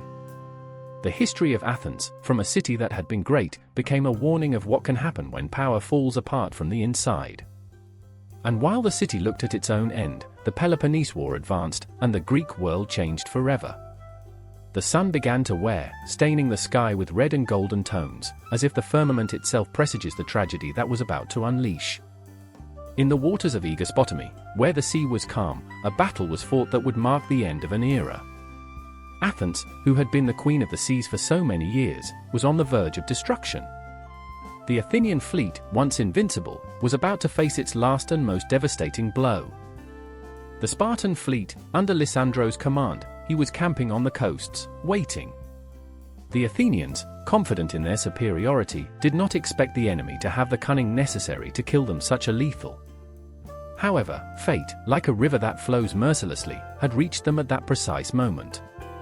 While the Athenians rested on the coast of Aegospotami, waiting for an opportunity, the Spartan fleet moved stealth, like shadows in the dark. Lysandro, cunning and determined, knew that the battle was not only a matter of brute force. Athens, although with a larger fleet, was worn by years of war, tired, slow in its reaction. Aegospotami, located near the Hellespont River, was the perfect place to launch the final blow. It was not only a naval confrontation, it was a battle that would define the future of war, the future of classical Greece. If Sparta won, Athenian supremacy in the sea would be history. The first sign of what was to come was silence. For days, the Athenians remained in their camp, thinking that the waters were safe. But that peace was misleading. Lysandro, with military patience, had waited for the right time. His ships, smaller but agile, stalked in the dark, waiting for the perfect opportunity to attack. The destination was woven in the dense air, loaded with tensions, like a rope that, finally, was about to break. When the dawn broke on the horizon, and the first lights of the day leaped through the sky, the battle exploded unexpectedly. The Spartan fleet, moving with an impressive speed, surprised the Athenians who were still in their ships, with most of their dispersed forces. The synchronization was perfect. Lysandro had played with the hours, with the tides, with nature itself. The Athenians, without time to organize, were dragged into the battle with a feeling of chaos that already foreshadowed defeat. The clash was brutal. Athenian ships, although numerous, could not compete with the precision and speed of the Spartans. The Athenian vessels, still plunged into the dream of their supremacy, were sunk one after another in an incessant assault. The water became red, dyed by the blood of those who fell into the sea, of those who never saw the end that awaited them. In the chaos of the battle, the orders did not arrive, the maneuvers became confusing, and the despair seized the Athenian ranks. Lysander, with a cold mind, did not give in to panic. Each movement of their ships was precise, calculated, while the Athenians, completely disorganized, fell as easy prey. The Athenian fleet, which had once dazzled the world with its skill, was now swept by the waters. The victims, the voices of the fallen, mixed with the cries of the survivors who tried to flee a defeat that was already inevitable. Athens was no longer the dominant force in the sea. The blow was definitive. The defeat of Aegospotami meant the total destruction of the Athenian fleet, the loss of its recovery capacity. Without his naval supremacy, Athens could no longer sustain war. The Spartans, with the help of the Persians who financed their fleet, cut the city supply lines. Hunger and despair began to take control of the Athenians, who, at their time of greatest fragility, saw how the empire they had built crumbled before their eyes. The waters of Aegospotami, which that day witnessed the fall of Athens, witnessed something much deeper, the rupture of a dream that had enlightened the Greek world for generations. Athens, with its arrogance and naval power, would no longer be the lighthouse that had been. That war, which had begun with promises of greatness and honor, was coming to an end. Sparta, with her cunning and her brutality, had achieved the unthinkable. Not only had they defeated Athens, but they had also broken the very soul of the city, which had been his strength, the sea. The tragedy of Aegospotami was not only a military defeat, but a bitter lesson about the fragility of power. Athens had lost much more than a fleet that day. He had lost the trust, unity, and spirit that had made her great. The glory that once shone on his fields and in his ports he was fading, and instead, the bitter taste of defeat was left. The Athenians, disoriented and demoralized, saw how the waves that had ever taken them to victory now dragged them towards the abyss of their own fall. Aegospotami was the final blow. The war that had exhausted the Greeks for years came to an end, but with it, Athenian supremacy vanished. The city that had shaped culture, philosophy, and politics around the Greek world would no longer be the same. What Idaba to Athens was at the mercy of his enemies. The fleet had been destroyed, and with it, the heart of Athens. The city of Athens, once a symbol of freedom, democracy, and glory, was now trapped in the shadows of its own fall. The naval defeat in Aegospotami had ended his dreams of supremacy, but the tragedy did not end there. Inside the city, something much darker began to take shape, a deep change that marked the decline of an era. When the last hope of the Athenian fleet sank into the waters of Aegospotami, the city could no longer support its imposing political structure. The weight of the accumulated defeats, the internal betrayals, and the hunger that ravaged the streets, made the continuation of the democratic system that had been the jewel of Athens impossible. The Athenians, broken by war, were forced to negotiate with the victors, the Spartans. It was then that the city was forced to yield to external pressures, and Sparta, with the help of its Persian allies, intervened directly in Athens' internal policy. What came later was a devastating blow to the ideals of Athenian democracy. Sparta, although victorious in the war, did not completely trust Athens to stay under control without a new power structure. Thus, in 404 BC, the Spartans imposed the establishment of an oligarchic regime in the city, known as the government of the 30 tyrants. This regime not only represented the end of Athenian democracy, but also the humiliation of a city that had been the cradle of freedom and philosophical thinking. The 30 tyrants were a board of pro-Spartan leaders who had been imposed from outside, a small group of aristocrats governed by Athens with a hard hand. Although some of these leaders were ancient citizens of the city, their loyalty was with the Spartans, not with the democratic inheritance of Athens. Under his mandate, the freedoms that once defined the city vanished. The popular assemblies were dissolved, the courts were practically empty, and the voice of the people was silenced. Athens, the cradle of democracy, became a gloomy reminder of its ancient splendor. Sparta's influence was total. The city, which had been the symbol of independence, was now under the yoke of foreign power. The 30 tyrants imposed their control with implacable violence. Any sign of dissent or resistance was quickly suffocated, and those who opposed the regime were arrested, exiled, or, worst of all, executed without trial. Fear crossed the streets of Athens, and citizens, mostly demoralized, could only expect the tyrannical regime to be replaced by something that would return the freedom they had lost. The character of Athens was transformed under the regime of the 30 tyrants. The vibrant public life, which was previously a space for debate, exchange of ideas, creativity and culture, was replaced by repression and silence. The great thinkers who once toured the squares, sharing their thoughts about the state and humanity, could no longer express themselves freely. Socrates, the philosopher who had stood out for his criticism of democracy, was one of the few who still challenged the regime. However, instead of being a resistant symbol, his attitude became a dangerous challenge for the stability of the new order. The conflict between Athenian democracy and the oligarchic regime not only affected citizens, but also marked the fate of those who defended free thinking. The terror seized the city. Social relations became increasingly fragile, because no one could fully trust others. The climate of distrust between Athenian citizens made everyday life a torment, and those who had once been proud to live in a city where civic participation was fundamental, now they could only regret what was lost. But not everything in Athens was lost. There were those who, within the city itself, were not allowed to bend by the brutality of the 30s. In the shadows of tyranny, clandestine movements, silent resistances that sought to restore democracy that had been torn from the hands of the city were born. Among them, the most prominent were those who aligned with the exile Alcibiades, whose return to Athens, at the time full of controversy, brought with him the promise of a future in which Athens could be the great city that once was.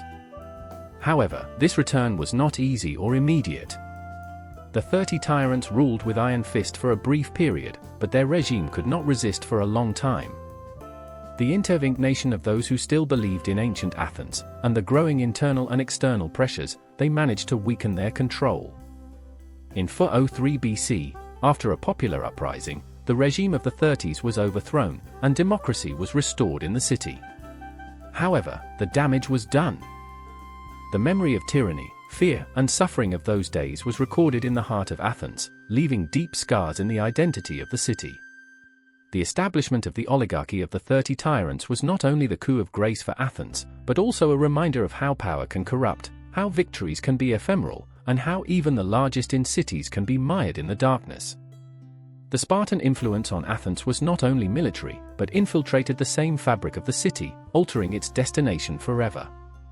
The democracy that Athens had defended with such a holiday was defeated, not only by the external enemies, but also by the internal fragility that the war had exposed. Athens got up once again with the ashes, but it would never be the same. What had been a city of reflection, of philosophy, of naval power, was now a city marked by the loss of its freedom. And in the heart of its streets, under the ruins of its ancient glories, resonated the question, how can you recover something that has been so brutally taken away? The wind blew through the ruins of the city of Athens, a city that had ever been the symbol of free thought, of flourishing democracy and creativity. Now, under the yoke of tyranny, the city seemed withered, as if the same air was impregnated with the sadness of its fall. However, in the midst of desolation, something persisted, something that could not be crushed, something that lived in the heart of each Athenian who still remembered the days when his city was the light of the world, the spirit of resistance. Although the 30 tyrants had managed to take control of the city, not all Athenians had surrendered to their destination. Not everyone agreed to live under oppression. In every corner of Athens, in each dark street and in every forgotten corner, there was a spark of struggle, a spark of hope. Those who had refused to kneel before the tyrants began to join in secret, to plan in the shadows, to organize so that the city they loved would be what it was, free, democratic and large. Those who resisted were many, but their strength was not in the numbers, but in conviction. It was not just about rebelling against a group of tyrants, but of fighting for something much bigger, for an idea, for a legacy. There were men and women willing to risk everything for returning to Athens his voice, his power, his soul. The idea of a democracy in which each citizen could speak, vote and decide their future was still alive in their hearts, although it was obscured by the brutality of the regime. The resistance was not always visible. Most Athenians who opposed 30 could not raise their voice openly. The surveillance was constant, fear was breathed in the air. Those who tried to challenge the tyrant's regime were quickly punished, either with exile, imprisonment or, worse, death. But in the darkest moments, when it seemed that the city had completely surrendered, the small lights of the resistance continued to shine. The Athenians who opposed the regime were not just warriors or fighters. They were philosophers, thinkers, men and women who understood that freedom was not only a matter of armed forces, but of ideas. Many of those who resisted were those who, in better times, had been the backbone of Athens' intellectual life.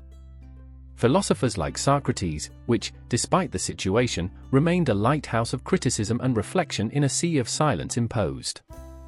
It was not only the body that resisted, but the mind, the spark of creativity, the light of reason. The return of Alcibiades, despite his controversy, was a sign that the fight was not lost.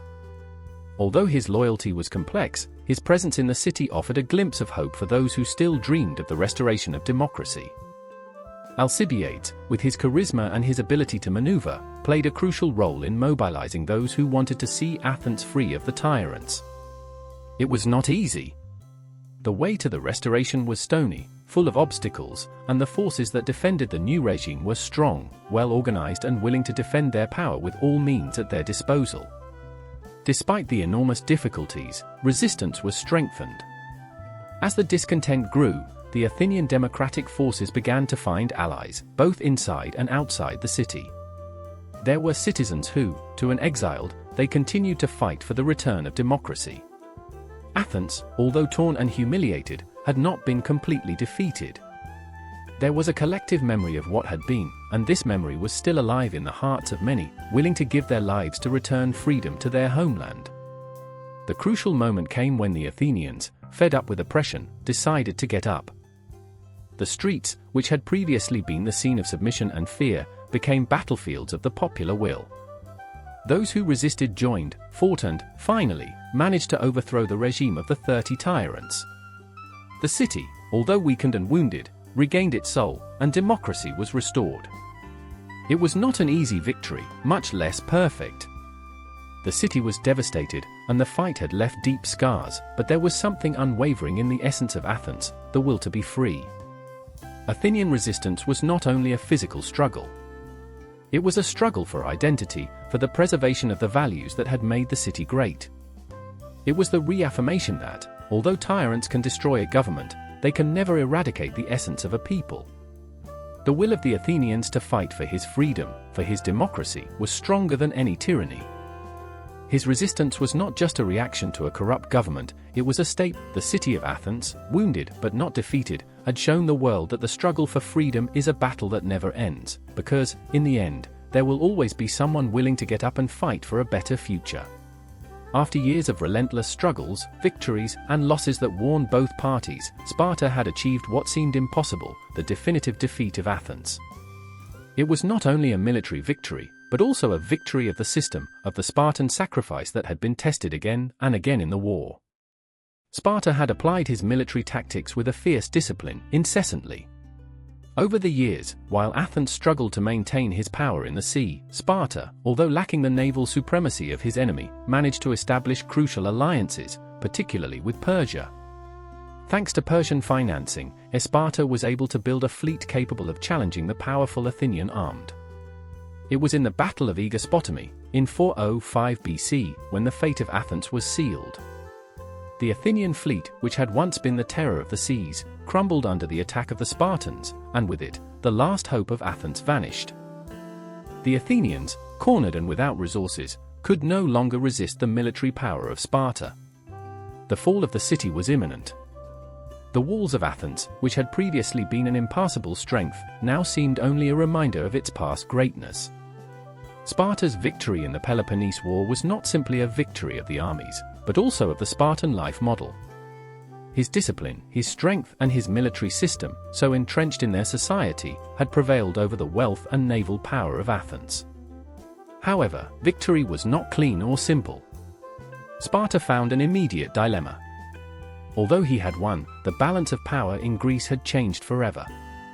Athens, although defeated, was still a rich city in culture, art, and thought.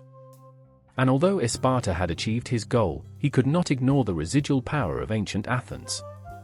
The war had left deep injuries in Greece's soul, and Sparta's victory did not guarantee lasting peace. The changes in the balance of power in Greece were immediate.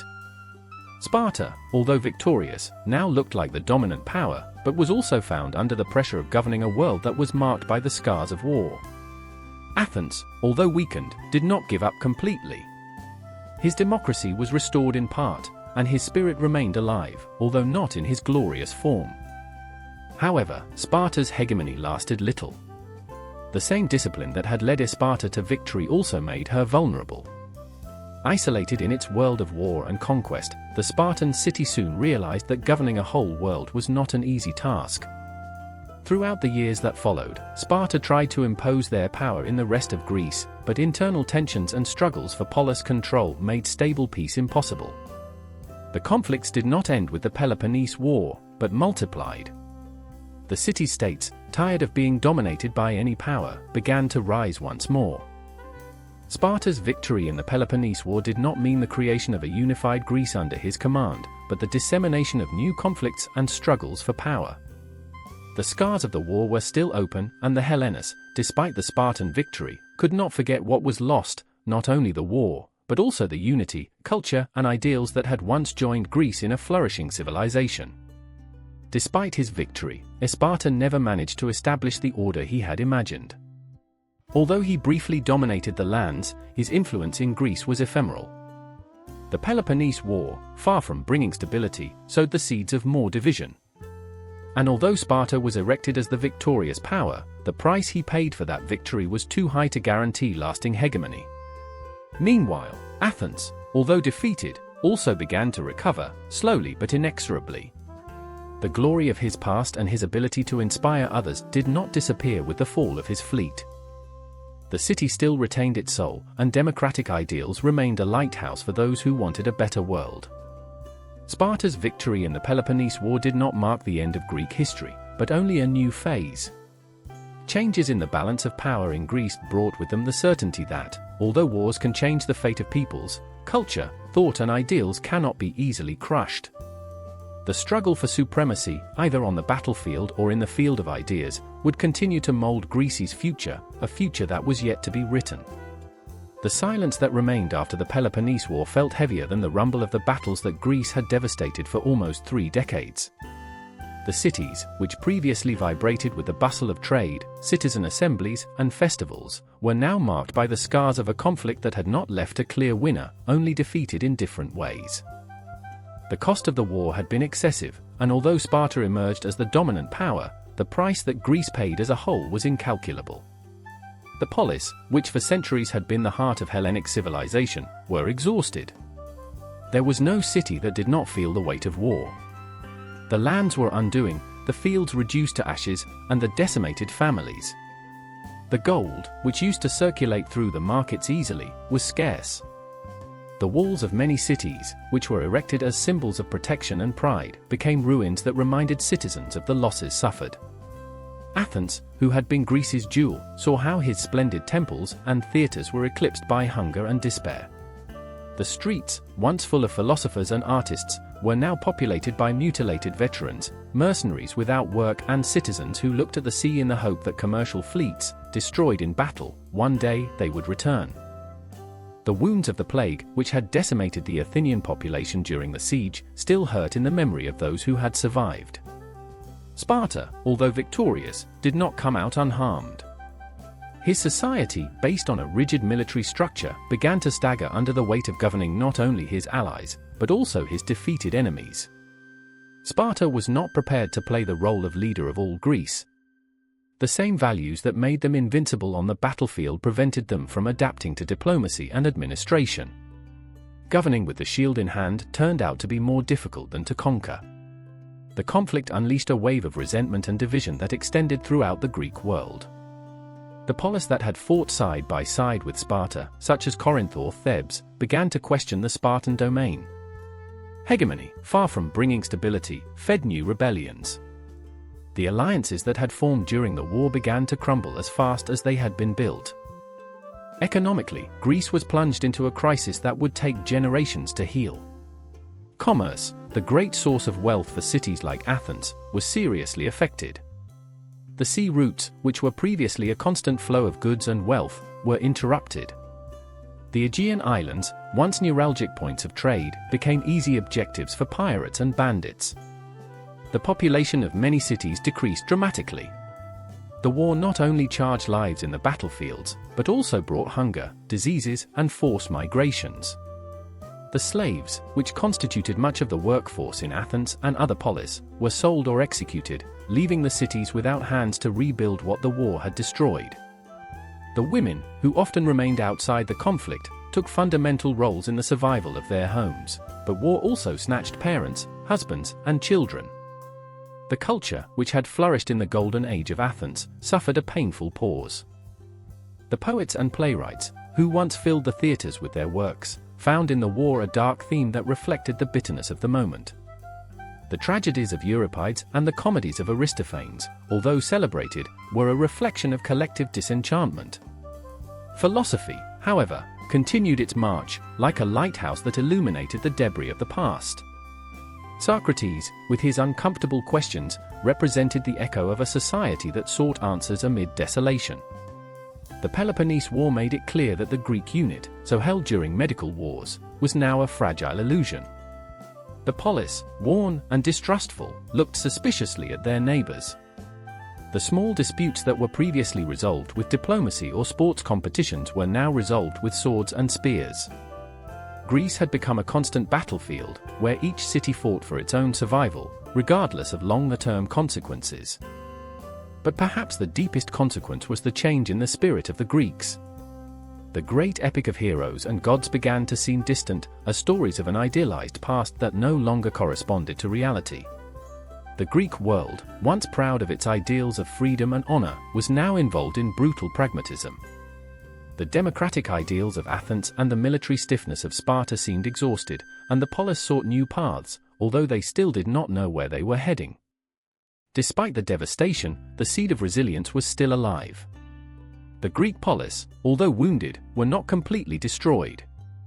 Athens, even in his defeat, maintained his cultural and philosophical spirit. Sparta, despite his internal problems, was still feared and respected. Thebes, which until then had been a shadow, began to grow in influence, and Macedonia, in the north, watched in silence, waiting for its moment. The Peloponnese War was the end of an era, but not the end of Greece. Through the ashes of war, new powers and leaders would arise that would change the course of history, but the scars of that conflict would never be erased. Sparta's victory in the Peloponnese War seemed to announce the dawn of a new era, one in which the city of the warriors would rule Greece with the same strong discipline that applied in its own territory. The Spartan spears rose on the ruins of Athens, and the triumphal hymns resonated in the agora of the conquered cities. But under the surface of this apparent domain, reality was much more fragile. Sparta's hegemony, although feared and respected, was built on foundations that began to crack. Sparta was not born to govern, but to fight. For centuries, its existence had revolved around the battlefield, where brute force and unwavering discipline were enough to ensure survival.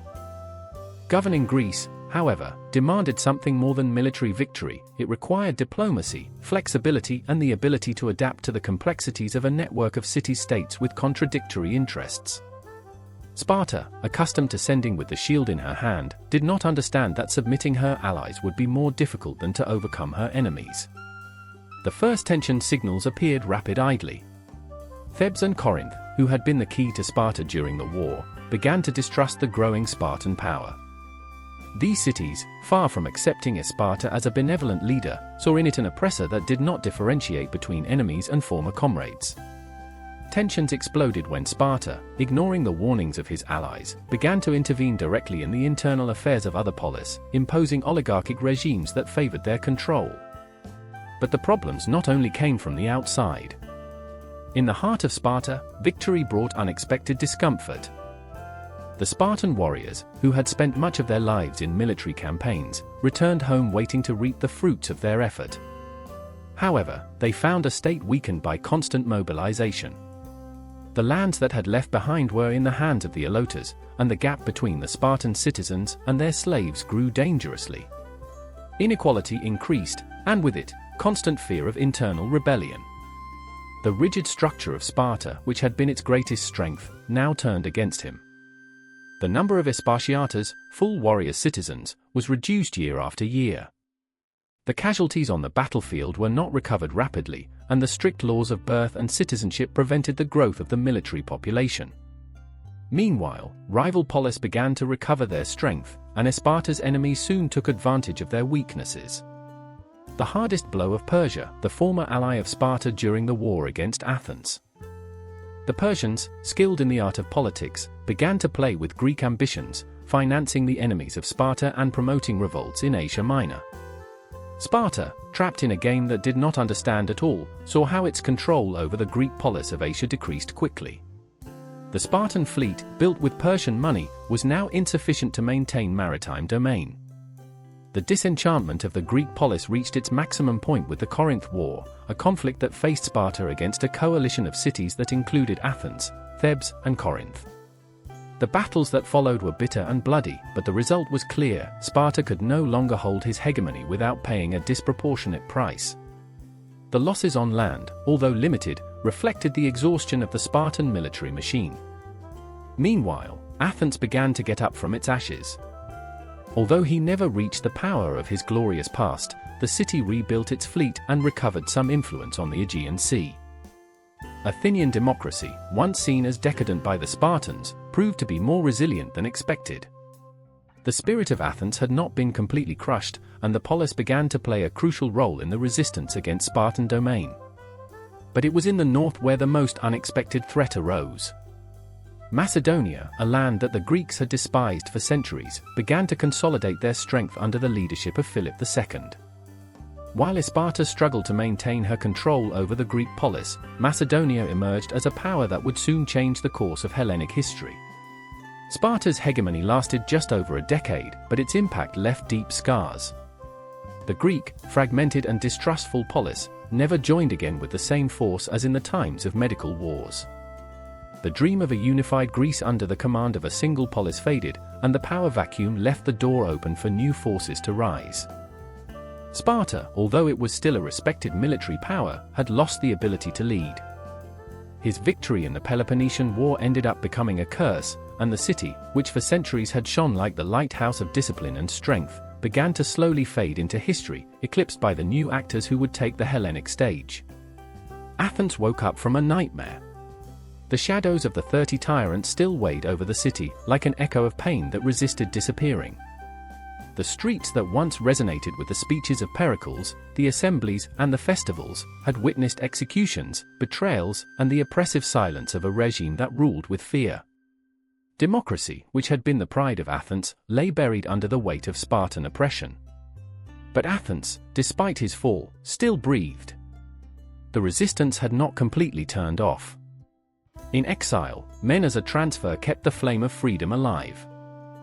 From Thebes, where they had found refuge, these exiles did not stop dreaming of the day they would return to free their city.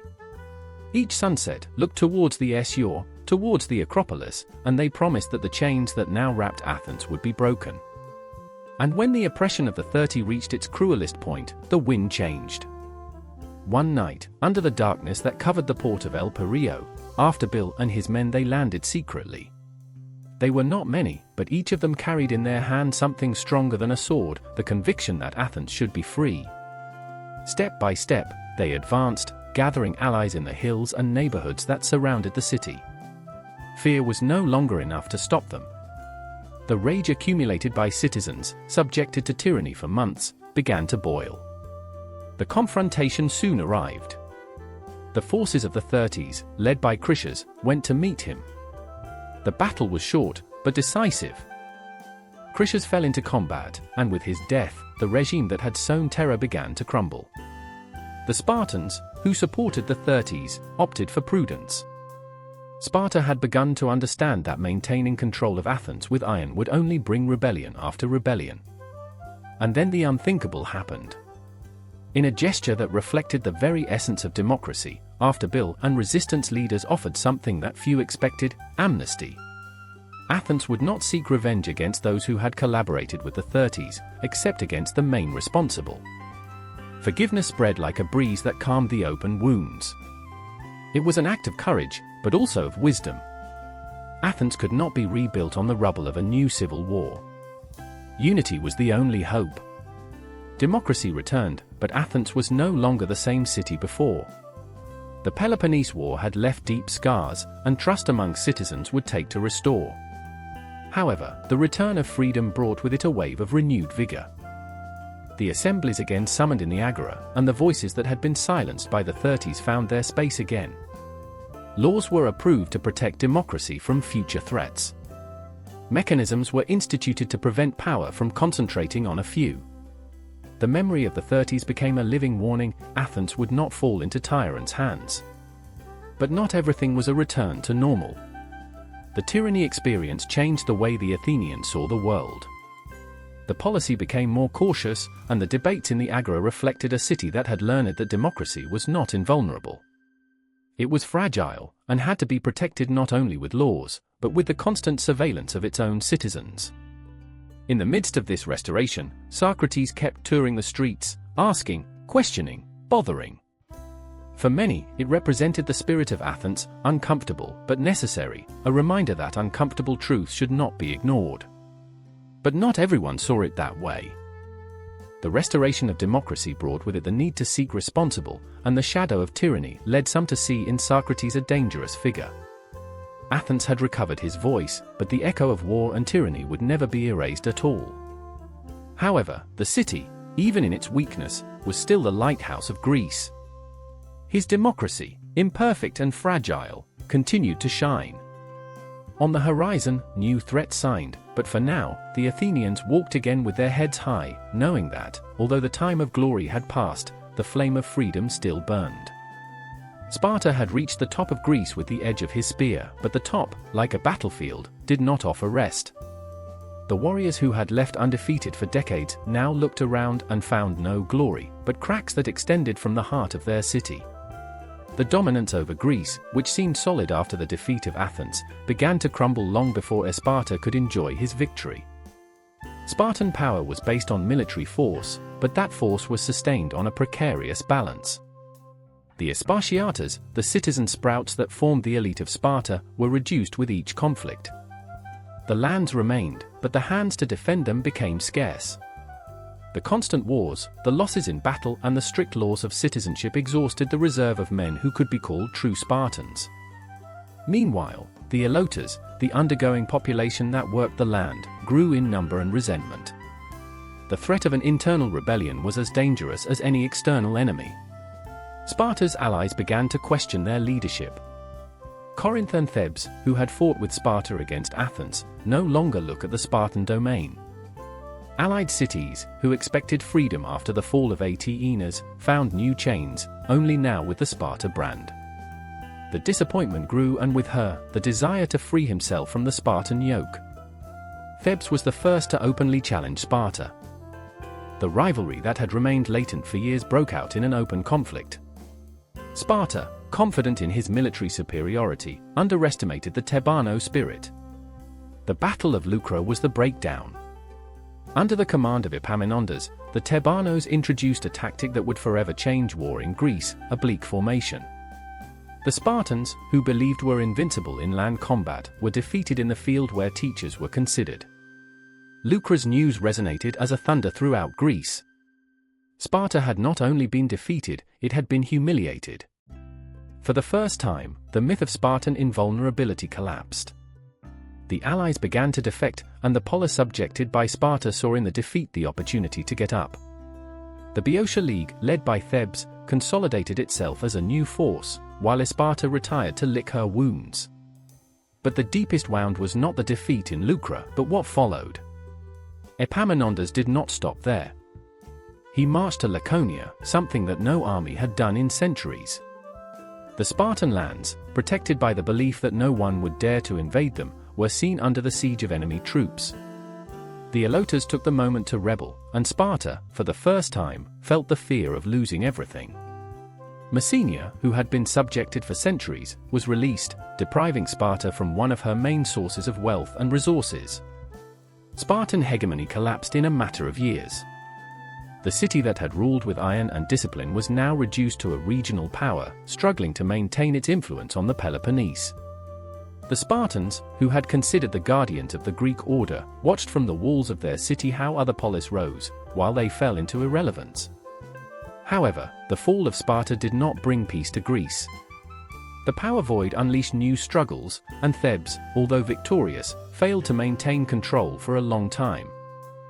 Greek city-states, fragmented and in constant conflict, weakened each other, leaving the door open to external threats that no one had yet planned.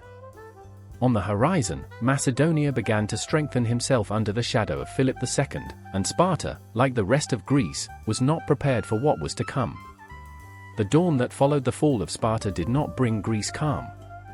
The ashes of the previous war still smoked, and new disputes rose on them.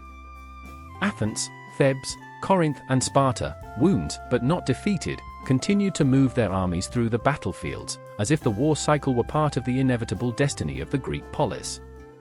Theban hegemony, conquered with blood in Leucra, was not unwavering, and Sparta, although dejected, was not willing to give domain without fighting. The war against Thebes spread like a flare that no one could turn off.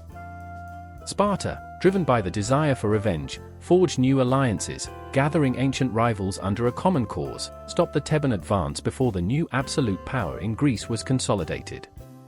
The Boeotia League, led by Thebes, was strengthened with each victory, but its growing authority aroused suspicion and fear. Athens, who had remained in the shade for years, began to look with concern the rise of a polis that, like Sparta at the time, sought to rearrange Greece to his image. The most bitter battle was fought in Mantinea, where Greece's destinations collided once again. The battlefield, which had already witnessed past clashes, was dyed red again. Sparta marched with everything he had left, while Thebes gathered his allies in the hope of giving the final blow. Epaminondas, the Thebano military genius, commanded Boeotia's forces with the same strategy that had defeated Sparta in Leucra. His vision was not only to overcome Sparta, but to crush any possibility that Greece fell again under the control of a single polis. The battle was fierce, a brutal clash of shields and spears where each city fought not only for its survival, but for the very idea of who should guide the Hellenic fate. The phalanges pushed each other as waves in a storm, but the decisive blow came when Epaminondas, at the forefront of his army, fell injured with death. The leader who had taken Thebes to the top agonized in the field, and with his last breath, asked his men not to cry for him, but consolidate the victory. Thebes won in Mantinea, but it was an empty victory. Without Epaminondas, the impulse that had taken Thebes to the domain began to fade. Greece, exhausted and bleeding, he was again without a clear leader. Sparta, although beaten, resisted, and Athens took the opportunity to weave diplomatic networks that maintained the balance of power. The conflict did not leave an absolute winner. The last Peloponnese War was not a decisive confrontation, but the final echo of a century marked by the rivalry and desire for supremacy. The Greek polis, trapped in an endless struggle, did not warn that, while their armies fell after another, a new threat grew beyond its borders. Macedonia, under the cunning gaze of Philip II, watched with patience, waiting for the exact moment to intervene and claim what Greece, divided and tired, could no longer protect. The scars of the Peloponnese War not only remained in the battlefields and in the destroyed walls of the Greek polis. They were also recorded in the minds of those who, in the midst of chaos, sought answers in words and thought. The spears and swords mold the story, but it was the questions that, in the silence that followed the war, began to define the future. Socrates walked through Athens while the ruins still smoked and the lament of defeat was sneaking into each corner. Their questions, sharp as daggers, did not address external enemies, but to Athenians themselves. How can a city so wise to have fallen so low? I asked, not to humiliate, but to shake consciences. Socrates did not seek guilty among Spartans or Thebanos, but in the heart of Athens.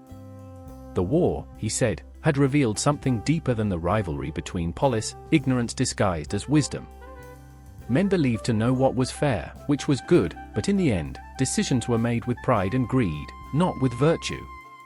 Socrates walked between soldiers returning from the war, among young people who had never known anything other than violence, and in their dialogues the disappointment of a generation marked by defeat was reflected. Plato, his disciple, listened. I had seen how democracy that Athens loved so much was eroded by its own mistakes. The execution of Socrates, accused of corrupting youth and impiety, left in Plato a wound that would never close at all. The polis that was set free had killed his greatest wise. What hope could there be for Athens if I couldn't tolerate the truth? Plato found in the Peloponnese War and in the death of his teacher the inspiration to build something new, something Athens had not achieved, a city guided by reason. In his mind the idea of the Republic was born, an ideal polis governed by philosophers, where the power will not be held by the strongest or the richest, but the wisest. The war had shown that leaving decisions in the hands of the masses led to disaster. Plato sought an alternative, a structure where justice prevailed over ambition. For him, war was not only a military tragedy, but proof that humanity needed to look beyond its impulses. Aristotle, who would study under Plato's tutelage, watched the world with different eyes. War did not seem simply an error, but a natural consequence of human desires and conflicts. Aristotle did not look for an ideal polis, but to understand how the real polis worked. For him, the key was not to reject human nature, but to find balance in it. Athens and Sparta had fought because they were destined to do so. Their values and systems were opposite. Aristotle watched the Peloponnese War as a lesson on the power, ambition, and limits of the polis. The war left different philosophies in its wake. Socrates had questioned the morality of the polis, Plato dreamed with a better world, Aristotle analyzed what he had in front. But the three shared something, the certainty that war not only destroyed cities, but also exposed the failures of the human being. Athens, after the war, did not be the same again, but in its decline a thought flourished that would survive much more than any empire.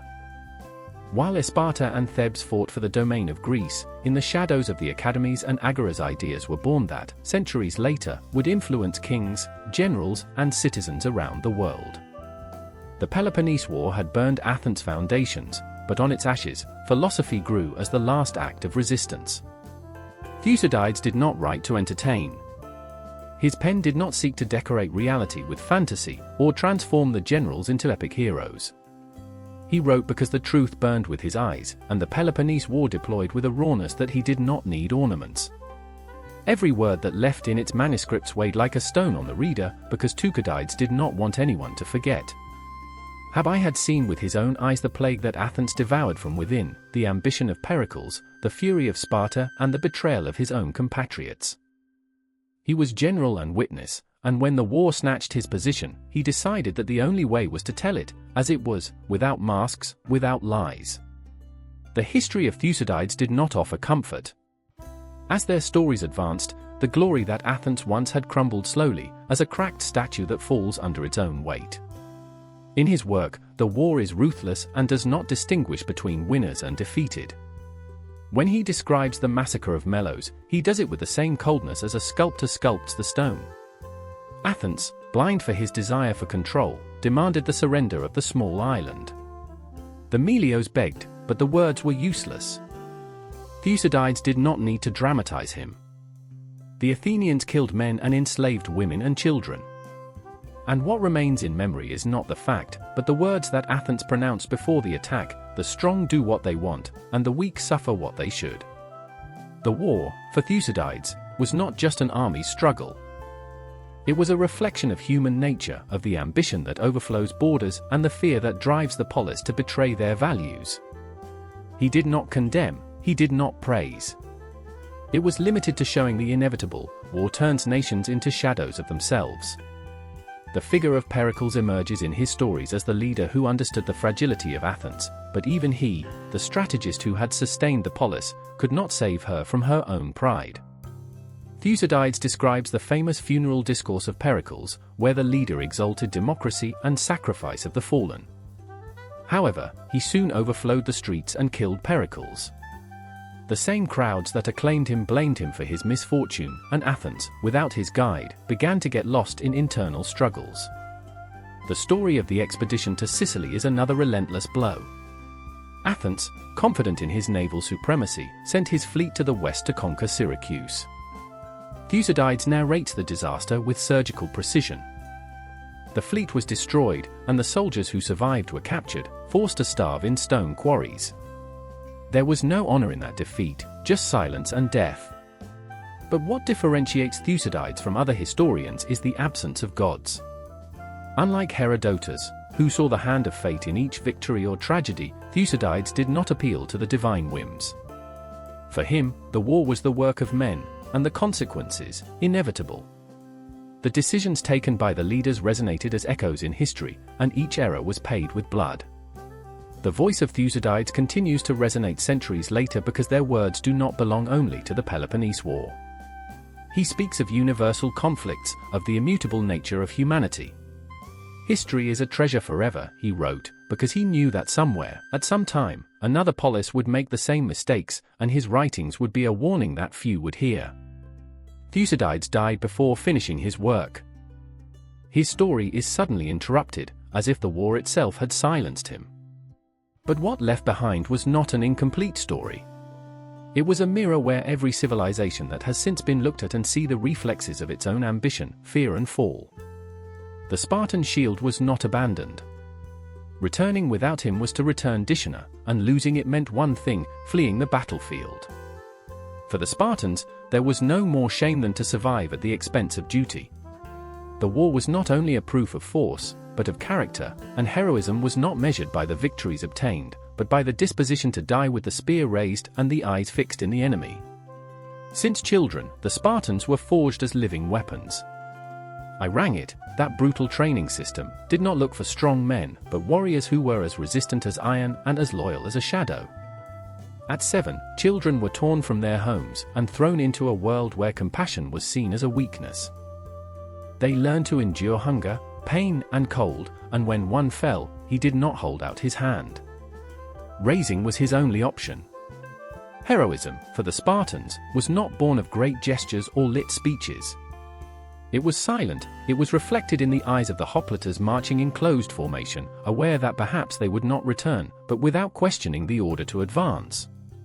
The Battle of the Thermopylae was recorded in Greece's memory as the epitome of sacrifice. 300 Spartans, led by Leonidas, filled between the vast Persian army and the heart of Greece. They knew they could not resist, but they remained there, fighting to the last man. Not for victory, but for honor. Athens had his own vision of heroism. It was not based solely on physical force, but on ingenuity and the will to defend democracy. The Athenians glorified the soldiers who fell defending the polis, but also valued the speakers and strategists who led to their armies with words as much as with swords. The funeral discourse of Pericles, pronounced to honor the fallen during the first year of the Peloponnese War, revealed that other face of heroism, to die not only for the homeland, but because of the ideals she represented. However, Athens and Sparta shared the same truth: the sacrifice was inevitable. The Greeks understood that war was part of existence itself, a scenario where fate was molded with blood. Those who returned alive made it marked forever. The Greek warrior not only faced the enemy on the battlefield, but also inside, fighting the fear and doubt that threatened to break him. The poet sang the exploits of the fallen heroes, immortalizing them in verses that were recited in the squares and in the temples. Achilles, Hector, Leonidas were remembered not for having lived, but because of the way they chose to die. In each generation, these names became a silent reminder of what it meant to be Greek. The sacrifice was not limited to men. Spartan women gave off their children and husbands with words that crossed the soul: "Go back with your shield or on it." They knew that Sparta's fate depended on the absolute delivery of each citizen. The pain of losing a child or a husband suffocated under the certainty that his death sustained the freedom of the entire polis. In the heat of the Peloponnese War, heroism was transformed. It was no longer only glorious battles against foreign invaders, but of internal conflicts, Greeks facing Greeks. The sacrifice became more bitter, and the most elusive glory. But even then, the spirit of the Spartan warrior, erect on the battlefield, was still the lighthouse that guided the polis. The war ended, but the echo of the hoplites marching in formation and the speeches echoing under the part never went out. The memory of those who fell with the high shield was printed on the stones of Greece, reminding the world that true heroism is not the absence of fear, but the will to face it again and again. Troy's shadows were still alive in every Greek. Although centuries had passed since, according to Homer's songs, the walls of the big city burned under the deception of the wooden horse, the memory of that war continued to beating in the heart of each warrior who marched to the battlefield. The Peloponnese War, with its brutality and betrayals, sometimes seemed a distant echo of that mythological conflict, but while Troy was destroyed by the hand of heroes and half-ticks, Athens and Sparta bled themselves by their own errors, without divine intervention. Troy fell through the fury of the Achaeans, but it was the pride of men that ignited the spark of war. In the Peloponnese, that same flame burned between Athens and Sparta, two cities that, such as Achilles and Hector, were reflected in each other, although with opposite values. Athens, like Achilles, fought with boldness and ambition, confident in its naval superiority and in its ingenuity. Sparta, on the other hand, embodied Hector's spirit, defending the earth with discipline and honor, without seeking personal glory, but the survival of his polis. But it was not just the character of the cities that evoked the ancient Trojan. The war itself, with its broken alliances and its ruthless strategies, seemed an epic song, although without poets that sweetened the tragedies. Thucydides, like Homer, reported the suffering of men, but its pages were devoid of the magic that wrapped the Trojan heroes. Instead, there was a crude portrait of human nature, where the gods had been replaced by ambition and fear. In Troy, the gods constantly intervened, tilting the balance in favor of one side or the other. Athena protected Odysseus, while Apollo guided the arrows of Paris. But in the Peloponnese, Athena, the patron saint of Athens, seemed to have kept silent. There was no divine intervention when the plague took Pericles, or when the Athenian fleet was destroyed in Sicily. The war was the work of men, and every defeat or victory was the result of their own decisions. Despite the absence of gods, Troy's spirit weighed on Greek soldiers. The hoplites that marched to the battle evoked the ancient heroes, and their shields shone like those of those who once fought under the Trojan walls. But while Achilles sought eternal glory, Peloponnese soldiers fought for algor more earthly, the survival of its cities. The Athenian expedition to Sicily evoked the same tragic destination of Troy. Like Agamemnon, he led the Aquia fleet to distant lands. Alcibiades convinced Athens to send his fleet to Syracuse. And as in Troy, arrogance sealed the fate of the Athenians. His fleet was destroyed, and the survivors, captured and condemned to starve in the quarries, like the Achaean warriors who never returned home. Parallelism was no accident. The Greeks saw in the history of Troy a warning and, at the same time, a model to follow. The glory of the Trojan and Achaean heroes served as inspiration, but also remembered that war never forgives excessive pride. When Sparta finally defeated Athens, the fate of the humiliated city remembered that of Troy in ruins, a polis that was once great but that ended up bent by the force of his rival. However, Athens was not destroyed as Troy. Unlike Agamemnon, Lysander, the Spartan general who beat Athens, did not reduce the city to ashes. Perhaps the Spartans, in their victory, remembered Homer's stories and understood that even fallen enemies deserve mercy. The echo of Troy and the Peloponnese mixed in each generation that listened to the stories of their ancestors.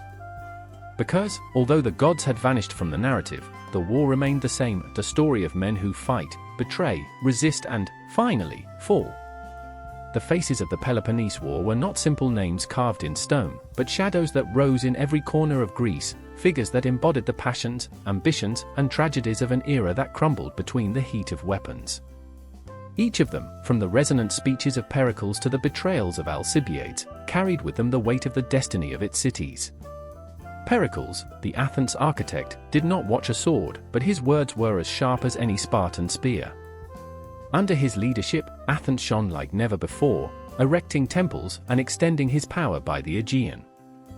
But Pericles was not just a ruler, it was the incarnation of the Athenian will. When the war signed over the polis, his voice rose above fear, calling its citizens to resist behind the walls. It was his vision that kept Athens firm during the first years, and his loss, caused by the plague that ravaged the city, left a vacuum impossible to fill. On the other side, Sparta rose with a collective face, not one, but all the Spartans marched in closed formation, shield against shield. But if there was a name that resonated strongly, it was that of Strokes. Unlike other Spartan generals, Strokes was a man of action, charismatic and bold. While the Spartans used to move slowly, he understood that war also won quickly and cunning. His death in Amphipolis was as glorious as tragic, and his absence left Sparta without one of his brightest commanders. And then there was Alcibiades. In it the virtues and defects of Athens were mixed. Beautiful, ingenious, and ambitious, it seemed destined for greatness, but its loyalty was as inconstant as the sea that surrounded the city. One day he fought for Athens, the next advised Sparta, and then sought refuge in Persia. Despite his betrayals, Athens could not help receiving him again, as a lover who does not know how to resist destructive passion. Alcibiades represented the glory and decline of Athens, the brilliance that blinded to be consumed. Lysander, the Spartan commander who finally broke the Athenian resistance, was quite the opposite. Silent, calculator and ruthless, I didn't look for personal glory. For Lysander, only the victory mattered. It was he who destroyed the Athenian fleet in Aegospotami, ending with the naval domain of Athens and closing the war cycle. His victory was not held with feast or songs, but with the cold establishment of the 30 tyrants, a regime that suffocated any hint of freedom in Athens. But the faces of the war did not belong only to the generals. They were also the anonymous faces of the hoplites who died in unknown fields, of the sailors who sank with their triremes, and of the mothers who fired their children without knowing if they would return. The Peloponnese War was not a duel of titans, it was a conflict that devoured all Greece, a network of betrayals, alliances, and sacrifices that left scars in every corner of the Hellenic world. Each figure, from Pericles to Lysander, was both hero and executioner, a reflection of an era where the fate of the cities was decided on the edge of the spear and the echo of the words. The war did not have a single face, but many, and in each of them the soul of Greece was reflected, divided but eternal. In the silencio of the war, when the Greek cities bleed and the traces of the fight marked every corner of the ground, there was a man who dared to look beyond the dust and the screaming of the battle. Thucydides was not only a chronicler of the Peloponnese War, he was a philosopher in history, a man who understood that war was not simply a clash of armies, but a manifestation of the human soul, an internal war between reason and chaos. Thucydides did not offer glorious stories of unwavering heroes or epic adorned with gods and legends. In his eyes, war was a mirror of human nature, a reflection of desire, greed, and fatality that drags us. For him, war was not an accident, it was an intrinsic part of human behavior, a constant in the course of nations that, like individuals, were dragged by the darkest passions. His work did not seek to teach peace or venerate victory, but to understand the fabric of humanity that leads men to destroy each other. Thucydides distanced himself from the glorification of war, something Homer had done in the past. While the ancient poets gave battles a divine dimension, Thucydides saw war as a scenario of purely human struggle. There was no divine intervention that explained the decisions of men, only their own weaknesses, their interests and ambition. His analysis of the Peloponnese War is based on politics, but, above all, on human nature. In its pages, great speeches are not only words to inspire the people, but acts full of selfishness, fallacies, and the constant manipulation of power. Pericles, in his famous funeral discourse, celebrated the greatness of Athens and the glory of the sacrifice for the homeland. But Thucydides did not be fooled by rhetoric. I knew that, under those words, reality was much more complex. War was not only a struggle for survival, but also a struggle for domain, for the supremacy of one city over another. For Thucydides, politics was not a clean or ideal terrain. Decisions were not always guided by reason or for common well-being. In his gaze, politics was a dangerous dance between power and corruption, a process in which individuals and nations competed for their own interests. Athens, with his brilliant democracy, was no exception. The city that promoted freedom and equality among its citizens was trapped, ironically, for the same passions that guided the most despotic tyrannies. Athenian imperialism in the Aegean, its intervention in allied cities, and the betrayal of their own ideals, was proof that nations, like men, are often seduced by the thirst for power. The concept of fatum, the inescapable destiny of nations, is another pillar in the thought of Thucydides. He believed that, like men, civilizations were subject to a destination that they could not avoid. Despite all the effort to preserve peace, war always found its way. The death of Pericles, the plague that destroyed Athens, and the betrayals that happened as an endless chain were symptoms that the destiny of the Greek polis was already sealed. The Peloponnesian War, in his vision, was not a simple historical accident, but the result of inevitable tensions between human ambitions, the struggle for the power and arrogance of those who believed they could control the future. Thucydides also understood the importance of memory and historical story. For him, telling the story was not simply to describe the facts, but to offer a lesson for future generations. The story was cyclical, and what had happened in the past could be repeated if men did not learn from their mistakes. His work was not only a chronicle, but a warning, a reminder that human passions, the desire for power and arrogance, could destroy the greatest civilizations. Throughout his story, Thucydides shows how the Greeks not only fought with each other, but against themselves. The Peloponnesian War was not only a territorial struggle, but a struggle for identity, for the very meaning of what it meant to be Greek. Sparta and Athens, such as the opposites of the human soul, represented the values of discipline, justice, and honor against freedom, creativity, and ambition. But, in the end, both sides fell into the same traps, giving in to pride, ambition, and corruption.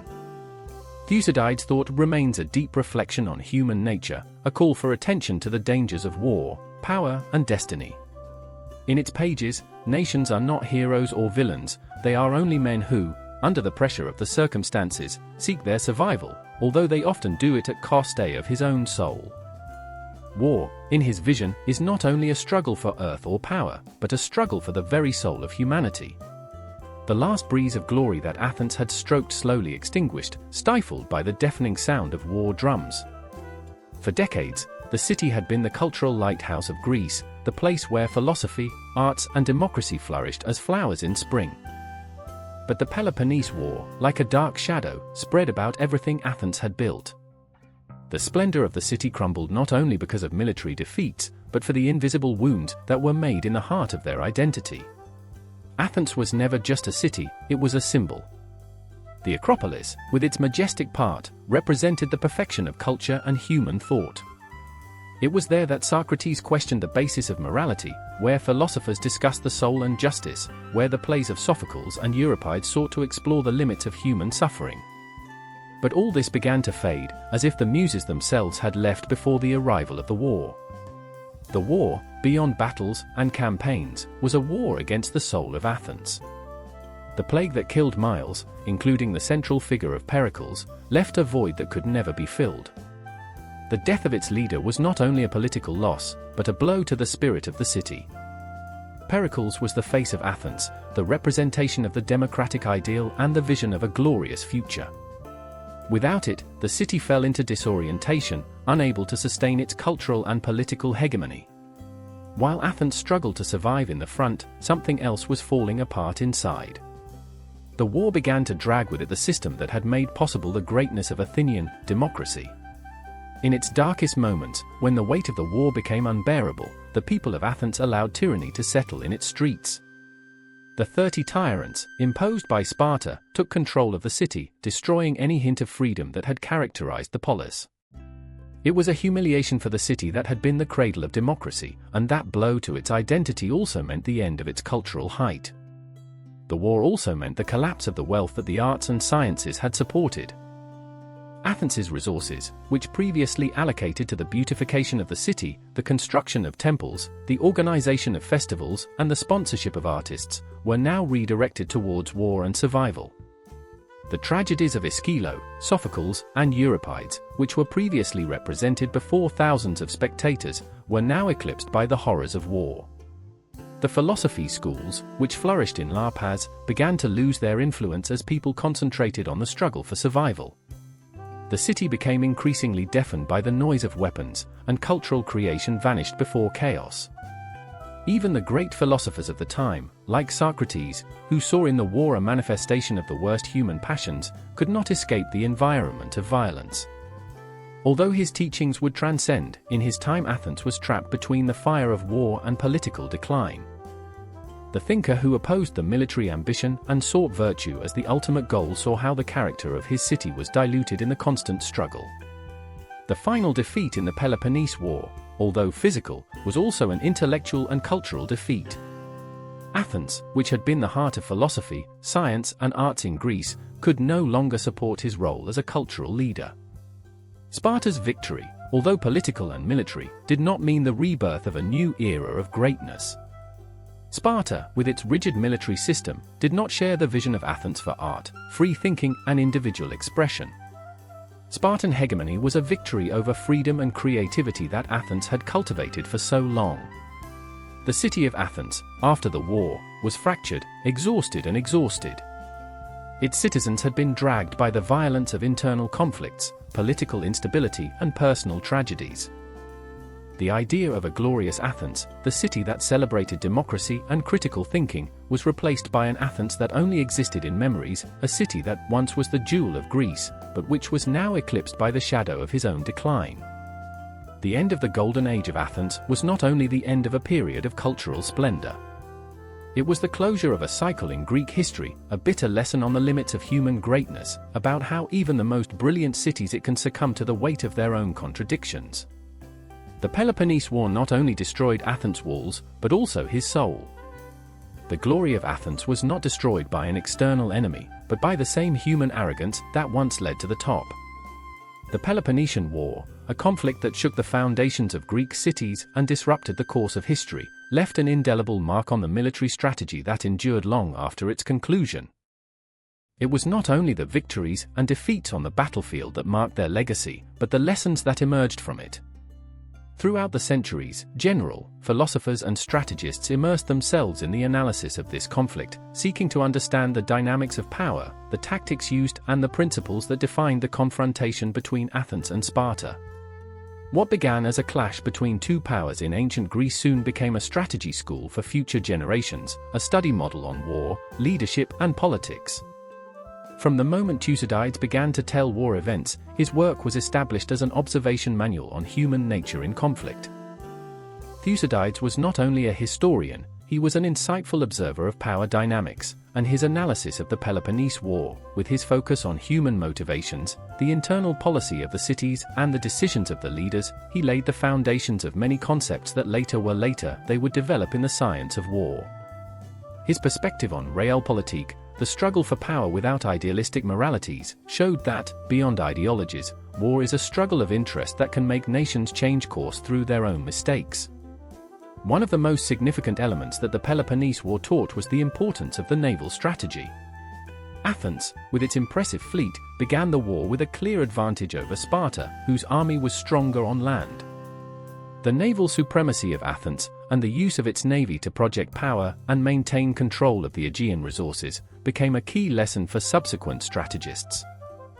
Sparta, meanwhile, learned that, in the modern war, a land force, however formidable, cannot prevail over an adversary that dominates the seas.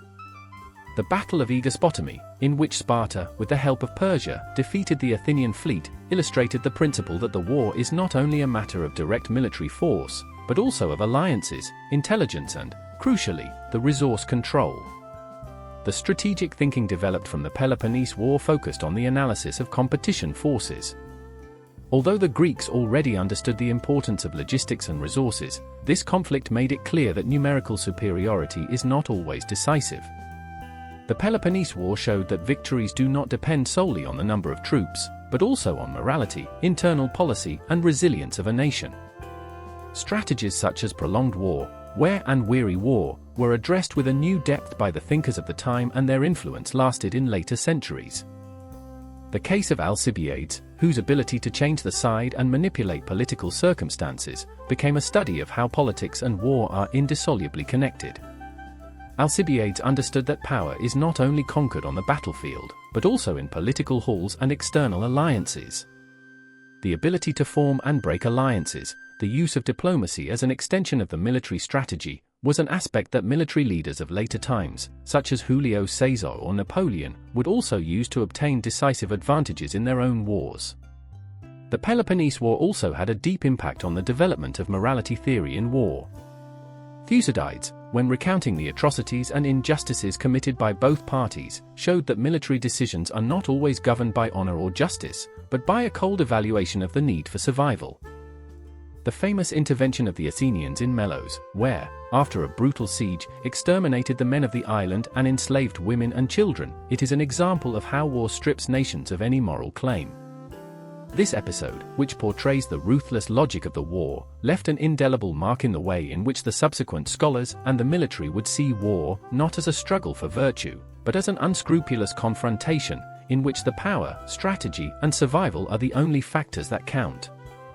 In the military field, the coast total strategy, which refers to the use of all resources available to achieve victory, also began to take shape through the conflict. Athens, with its control of the sea and its vast resources, understood that the war was not only fought in the battlefields, but also in the economy, politics, and morals. This global war approach was subsequently adopted by the great military strategists, who realized that victory not only depended on the armed forces, but on the ability to mobilize the entire society in favor of the war effort. Finally, the Peloponnesian War taught a fundamental lesson on leadership. The figure of Pericles, whose wisdom and ability to inspire his people were key to maintaining unity during the first years of the conflict, and the fall of morality after his death, shows the importance of a visionary leader in times of crisis. Military leaders, both in antiquity and in more recent times, learned that a nation needs leaders who are not only skilled in war, but also in internal politics, in the management of resources, and in the moral of their people. The Peloponnese War left a lasting legacy that influenced the way military strategists approached conflicts in later centuries. From the importance of the naval war and international alliances to the complexities of morality in times of war, the conflict between Athens and Sparta remains a crucial reference in military history. The depth with which Thucydides interpreted the events of the war provides us with a clear vision of the elements that define not only the result of a conflict, but the way in which the nations and their leaders understand the war itself. As the dust of the Peloponnese War began to settle on the ruins of the great Greek cities, an ominous silence wrapped the Hellenic world. The scars of the clashes still marked the lands that were once the epicenter of civilization, and what used to seem a perfectly established balance of power was crumbled under the weight of their own contradictions. Athens and Sparta, the two powers that dominated the political and military scene for generations, were exhausted. His internal systems had been corroded, his exhausted resources, and what remained of his past glories could no longer sustain the splendid story of his greatness. Athens, although he had survived war, was no longer the same. Democracy had been altered by the tyranny of the 30 tyrants, and although eventually the democratic restoration allowed the city to regain some of its essence, internal corruption and the struggles for being able to leave Athens plunged into distrust and instability. Sparta, on the other hand, reached its maximum hegemony, but did it at a high price. The rigid social structure and the constant demand of their military system began to exhaust the energies of the polis, undermining its ability to maintain itself as a unified power. Both cities, in their eagerness to dominate their rivals, had worn out, and the countryside was prepared for another force to emerge. In the midst of this fragility, a figure arose that would change the course of the history of Greece, Philip II of Macedonia. The small region of the north, which until then had been a secondary power in Greek politics, began to demonstrate that its time had arrived. Filippo, a cunning and visionary king, took advantage of the tensions and weaknesses of the great polis to consolidate their power, first in Macedonia and then over the entire peninsula. Philip understood something crucial: the ancient rivalries between Athens, Sparta, and the other Greek states had created a crack in the Greek unit. For decades, these polis had focused on internal struggles, ignoring the danger that stalked from the north. While Athens and Sparta worn out, Filippo wove a network of alliances and pacts that allowed him to gain political power without confronting the great powers. With diplomatic ability, he seduced several Greek states, and his cunning in the war allowed him to impose his will on those that resisted. Soon, Macedonia began dominating the political board of Greece. However, Filippo also knew that, to consolidate his position, he needed more than alliances and diplomacy. He needed an army capable of imposing himself on the old and prestigious forces of Athens and Sparta. It was then that, using his deep knowledge of military tactics, he reformed the Macedonian army, creating a formidable force, the famous Macedonia phalanx, which would forever change the nature of the battles. Equipped with long spears, or sarissas, which gave them a scope greater than that of the Greek hoplites, the Philippian army became a model of efficacy and discipline, capable of defeating any adversary that stood in its path. When Filippo defeated Greek armies in the Battle of Coronea in 338 BC, he not only won a decisive military victory, he also sealed the destiny of Greek hegemony. Instead of destroying the Greek polis, as Persian invaders had previously done, Philip opted for a more subtle approach. He ended the wars between the city-states and established the Corinth League, an alliance under his leadership, which forced the main Greek cities to recognize him as his supreme leader. With this victory, Filippo not only unified Greece under his crown, but also laid the foundations for the imperial expansion that his son, Alexander the Great, would lead to his culminating point. Meanwhile, Athens, who had been one of the most powerful actors in the Greek political and military game, was unable to resist the rise of Macedonia.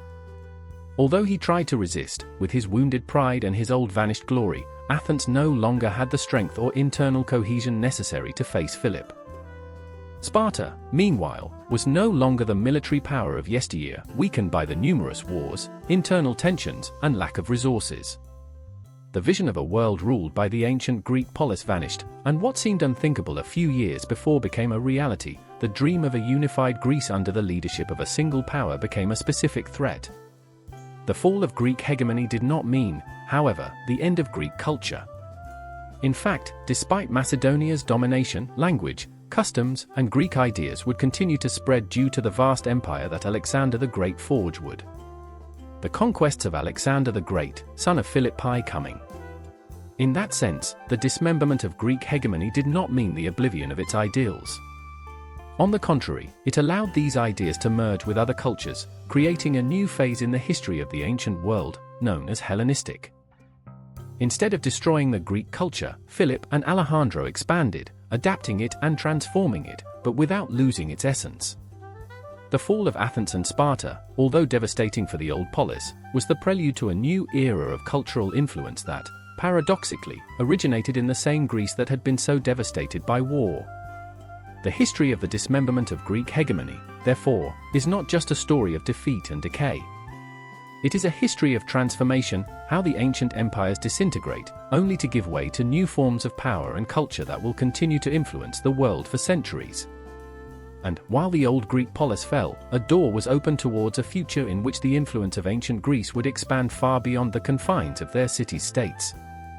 Sparta, the ancient warrior city, left an indelible mark on history, a footprint that would last far beyond its fall as a hegemonic power in Greece. Despite the disappearance of his military domain, the image of Sparta as the cradle of the perfect warrior, of the total sacrifice and the relentless rigor, was perpetuated throughout the centuries, becoming a symbol of both admiration and deep fears. The memory of Sparta, that unbridled kingdom in the discipline, austerity, and courage, was transmitted and reinterpreted in various ways in different times, from ancient Rome to modernity, leaving a legacy that is still alive in collective memory. In ancient times, the figure of Sparta was consolidated through its military achievements. The formation of the Spartan army, a feared war machine throughout the Greek world, became synonymous with efficacy and skill. The famous agoge, the Spartan education system, trained young people from an early age to face life with hardness and sacrifice, forging strong, resilient men and willing to put the welfare of the state above all. The Spartan mentality of living and dying through the homeland crystallized in the famous phrase of Leonidas in the Battle of the Thermopylae, "Molon Labe, come and Tamalo," challenging Persian forces with a heroism that would never be forgotten. The sacrifice on the battlefield and the dedication to duty were fundamental aspects of the Spartan identity, and the legend of the 300 Spartan warriors who faced the Persian Empire became a perennial example of courage and honor. Even when Sparta no longer held his power, the figure of Leonidas and his men became a resistance symbol. In an era marked by the expansion of empires and the domain of foreign forces, the history of the 300 in the Thermopyles not only underlined the toughness of the Spartans, but also gave voice to a larger idea, the fight against tyranny, the defense of free will and sacrifice for a noble cause. Throughout history, the image of the Spartan warrior was distorting and reinterpreting. In ancient Rome, the Spartans were seen as a model of military discipline, and many Roman generals, facing barbaric peoples, adopted the tactics and strategies of the Spartans, admiring their ability to maintain a highly trained and disciplined army. However, Rome also perceived Sparta as a reminder of what could happen if the emphasis on war and militarism became too dominant, which led them to reflect on the balance between war and civilization. Although Rome absorbed many aspects of Sparta's military culture, he also criticized his excesses, especially when it was the sacrifice of individuality in favor of the state. In the Middle Ages, Sparta was seen ambiguously. On the one hand, some took it as an example of the ideal warrior, of the man who completely consecrated himself to the struggle and glory on the battlefield, without deviating a moment of his goal. However, others, influenced by the teachings of Christianity, saw a warning of the dangers of an excessively materialistic and dehumanized approach towards life in the rigid discipline and life of the Spartans. In this context, medieval knights and European monarchs adopted certain aspects of Sparta's military ethics, although, at the same time, they distanced themselves from their radically militaristic vision. During the modern age, when Europe crossed times of expansion and wars on behalf of imperial power, the figure of Sparta resurfaced once again as a source of inspiration. The ideologues of the revolutions of the 18th century, who struggled for freedom and autonomy, found in the old Sparta a representation of the struggle for independence and autonomy against the oppressors. The romantic vision of the city-state as a society based on sacrifice and unity for a common cause was often revitalized, often idealizing the strength and resilience of the Spartan people in times of conflict. The Spartan legacy continued to evolve in the contemporary era, particularly in the 20th century, when the cult of military heroism reached new dimensions with the rise of fascist ideologies and nationalism. Sparta was used, and often distorted, by political movements that valued total sacrifice by the nation and unity. The Spartans, in this context, became symbols of a relentless discipline, of total loyalty to a cause, and of a vision of society where the individual subordinated to the collective in the name of power and glory. However, this interpretation of Sparta has also been criticized. In modern times, many have pointed out the darkest aspects of Spartan society, such as the brutality of the slave system, ruthless treatment towards labor, and the absence of true individual freedom in favor of systematic oppression that limited personal freedoms. These more dark aspects of Sparta remind us that, although its military and heroic legacy remains a symbol of courage, there were also deep shadows in the way its society was structured. Today, the Spartan legacy is still alive, but not only as a celebration of the war, but also as a reminder of the complex tensions between individualism and collective sacrifice. The figures of Leonidas and the 300, of the relentless discipline and of glory in death by the country, resonate in modern popular culture, from films and books to philosophical thinking about the nature of war, sacrifice and honor. Sparta remains a powerful metaphor for those who seek something beyond everyday life, who want to understand the sacrifice for a superior cause, and how, sometimes, the greatness of a nation is measured not only by its victories, but by sacrifices that its citizens are willing to make in the name of that greatness. Sparta's legacy is, ultimately, a mirror in which humanity can see its own ideals and dilemmas, the search for perfection, the cost of war, the price of freedom and the value of sacrifice. Although the ancient city of Sparta no longer exists, its lessons continue to challenge our understanding of what it means to be truly strong, truly free and, perhaps the most important, truly human. The Peloponnesian War, although it took place has in more than 2,000 years, it is still alive in the collective consciousness, not only for its political and social results, but also for the mysticism that has generated over the centuries. As a dark canvas of struggles, sacrifices and betrayals, the war left an indelible mark in the Greek culture and, beyond, in the history of mankind. Each confrontation, each hero, every defeat and victory, became stories that cross time, touching the threads of the human psyche in ways that remain surprising and powerful. The myths, which have been an essential part of the Greek tradition, did not limit themselves to explaining natural phenomena or paying tribute to the gods, but also offered a way of interpreting and making sense of human tragedies. The Peloponnese War was no stranger to this tradition, and from the moment it began, the stories that emerged from it were filled with a mystique that made them last. As in an epic work, Athens and Sparta became mythical giants, fighting not only for the dominance of the physical world, but also because of the very soul of Greek civilization.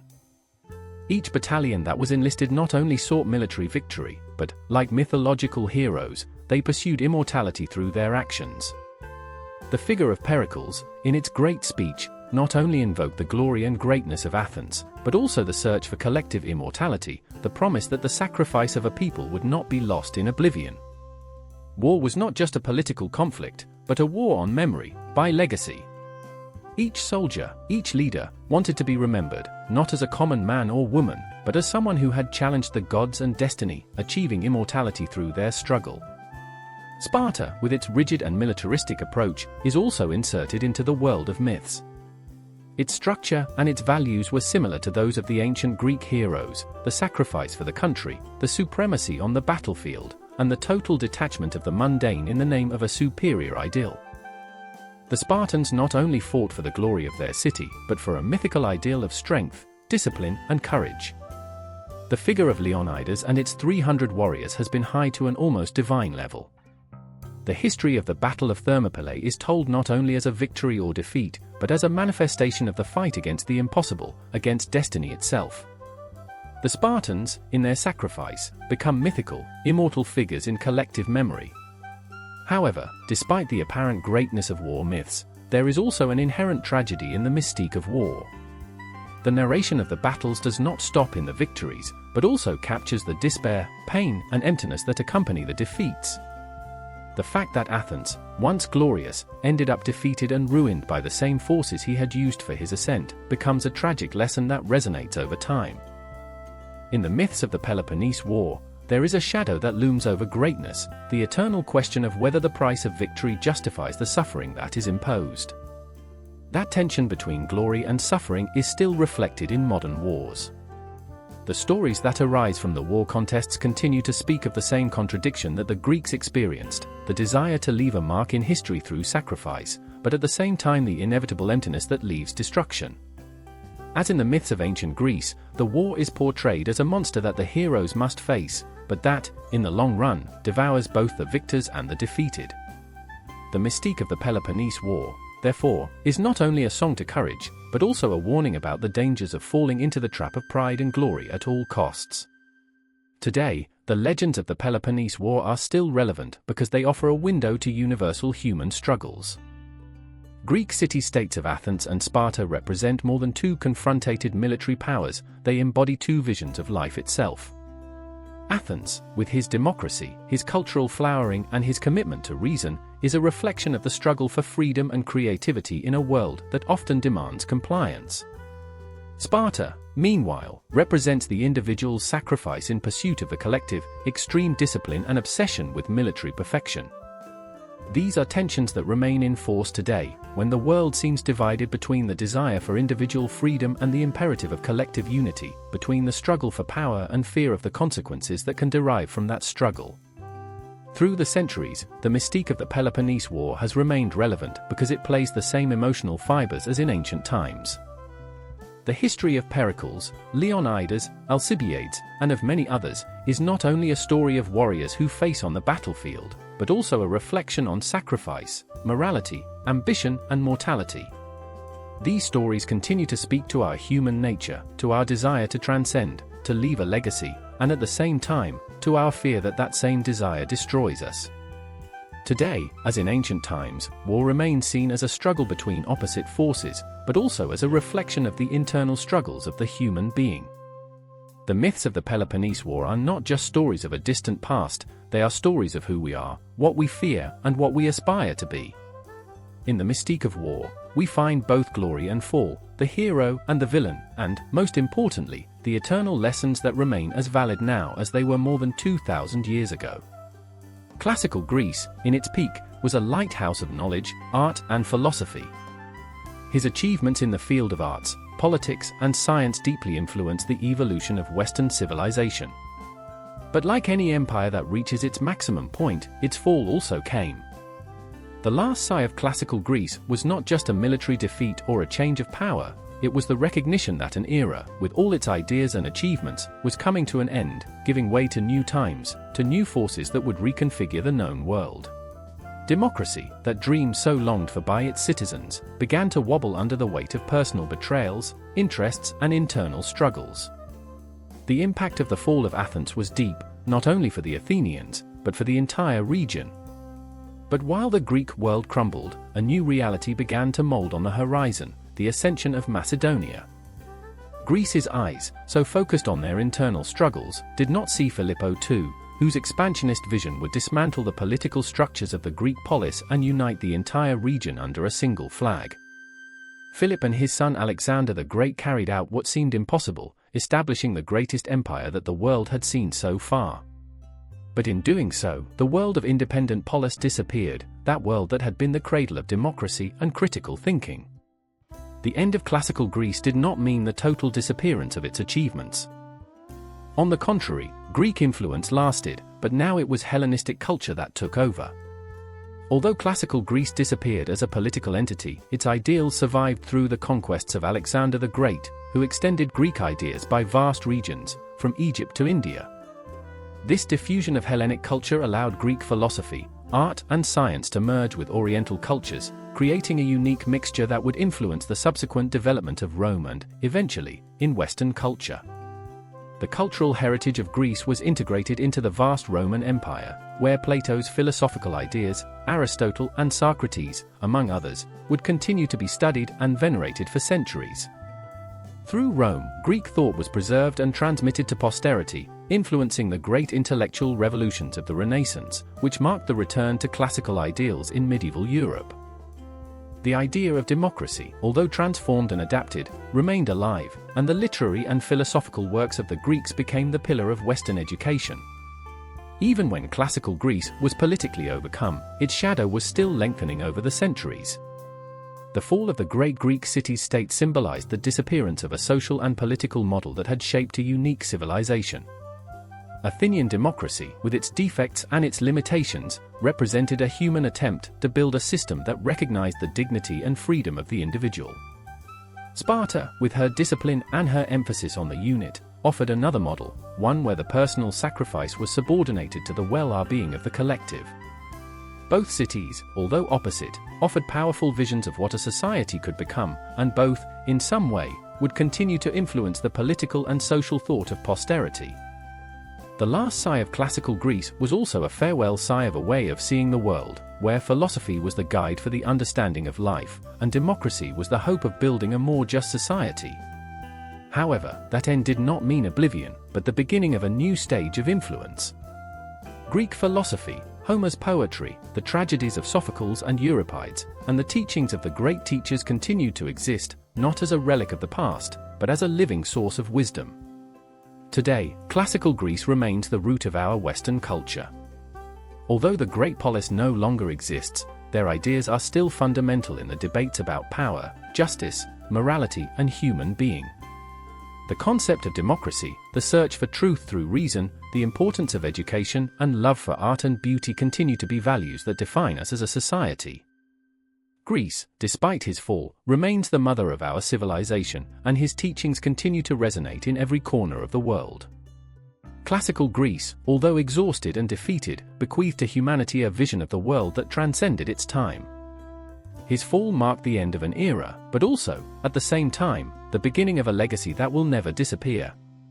The culture that emerged in the lands of Athens, Sparta, Corinth, and Thebes remains a lighthouse that illuminates the path of humanity. In each reflection on politics, morality, art, and life itself, classical Greece continues to breathe, like a sigh that will never stop resonating in the heart of Western culture. The roar of the armies, the rumble of the helmets, the clash of the spears, and the glow of the swords were the echo of an era that seemed to have no end. The Peloponnese War, with all its tragedies and defeats, left behind an exhausted Greece, broken by years of endless conflict between the great polis. The power and glory that once dominated the Greek horizon began to crumble, and with it, the scenario prepared for the emergence of a new order. That order, driven by the ruins of war, would be that of empires. The Peloponnese War, which had already disrupted the life and aspirations of so many city-states, left the Greek polis divided and weakened, unable to maintain the supremacy they had previously held. Athens was no longer the powerful democracy that had inspired so many, and Sparta, after his victory, was trapped in the same web of corruption and decline that he had observed in his rivals. In the midst of this devastation, a figure arose that would mark a before and after in the history of Greece and the world: Alexander the Great. Alejandro's rise was a radical rupture with the past. While the Peloponnesian War had been a struggle between autonomous and proud entities of its independence, Alejandro's reign represented a turn towards the centralization of power, the creation of an empire that did not know borders or limits. His ambition was not only to restore Greek power, but expand it beyond the imaginable. Instead of protecting the borders of a polis, such as Athens or Sparta, Alejandro sought to conquer entire territories, extend his domain through a vast empire that joined the East and West under the same flag. The transition from classical Greece to the creation of empires was, in many ways, an inevitable consequence of the events of the Peloponnese War. The war had exhausted the structure of the polis, which could no longer be sustained by themselves. Alliances, betrayals, internal disputes and constant struggles for being able to leave most of the cities in ruins, both physically and politically. Given this crisis, the empire seemed to be the only viable solution to restore order and stability. Alexander the Great not only inherited his father's dream, Philip II, to unify Greece under a single government, but went further, challenging expectations and extending his kingdom until reaching the doors of India. The Peloponnese War, with its destructive cycle of victories and defeats, sowed the seeds of a new era, one in which the concept of empire surpassed that of the independent polis.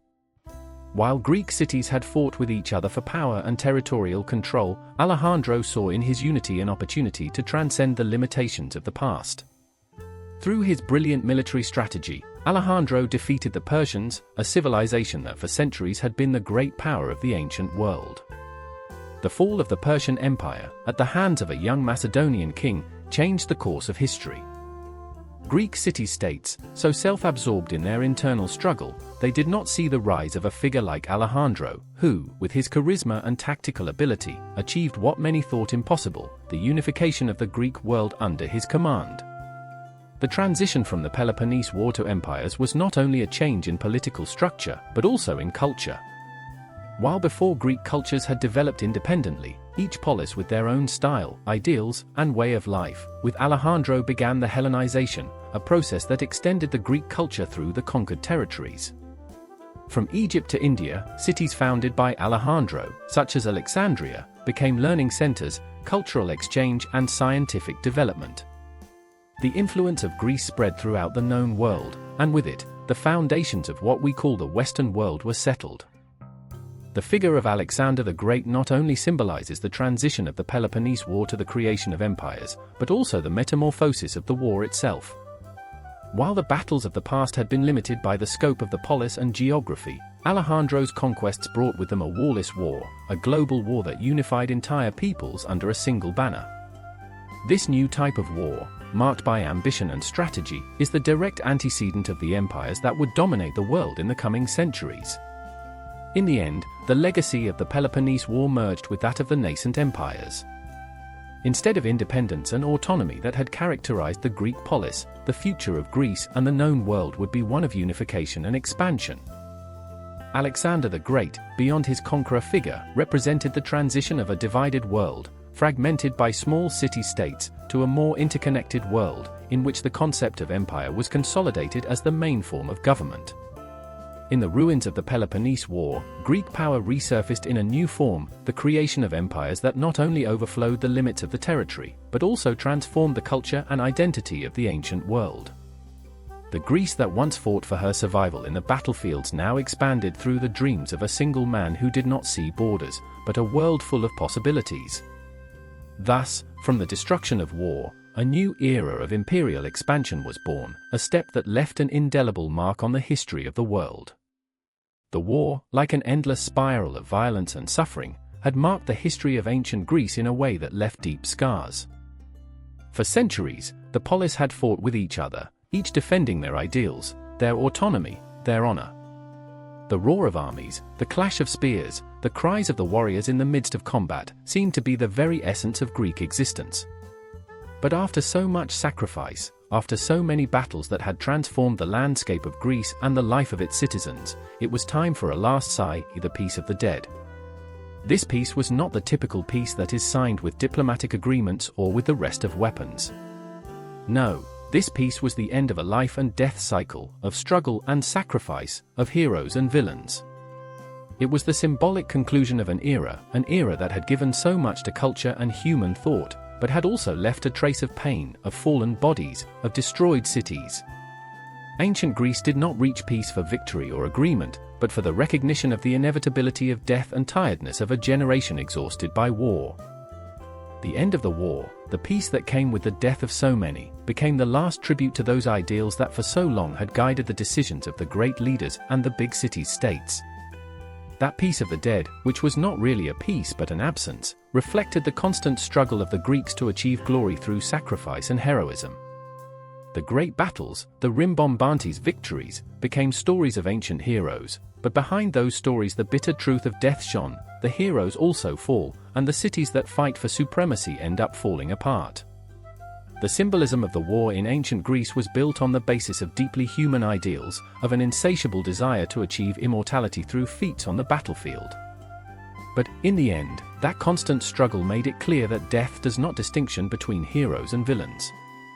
Sacrifice does not ensure eternal glory. Peace, in its purest form, arrived when everything had already been consumed.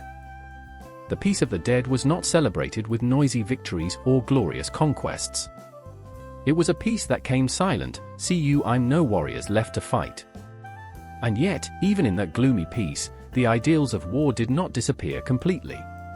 The Greece that left behind the endless battles was not a Greece that forgot his past, but one that continued to carry him in his heart. The myths of the heroes who died in the wars were not buried, but were transformed into legends that would continue to inspire future generations. The great philosophers, who reflected on the morality, justice, and fate of the cities, also reflected on the very nature of war and peace. It was in the last sighs of war that Greek philosophy began to wonder about the true costs of struggle and sacrifice. As the ruins of the fallen cities became symbols of what it had been, Greek thinkers faced the reality of peace that was not glory, but silence. A silence that spoke of devastation, but also about reflection.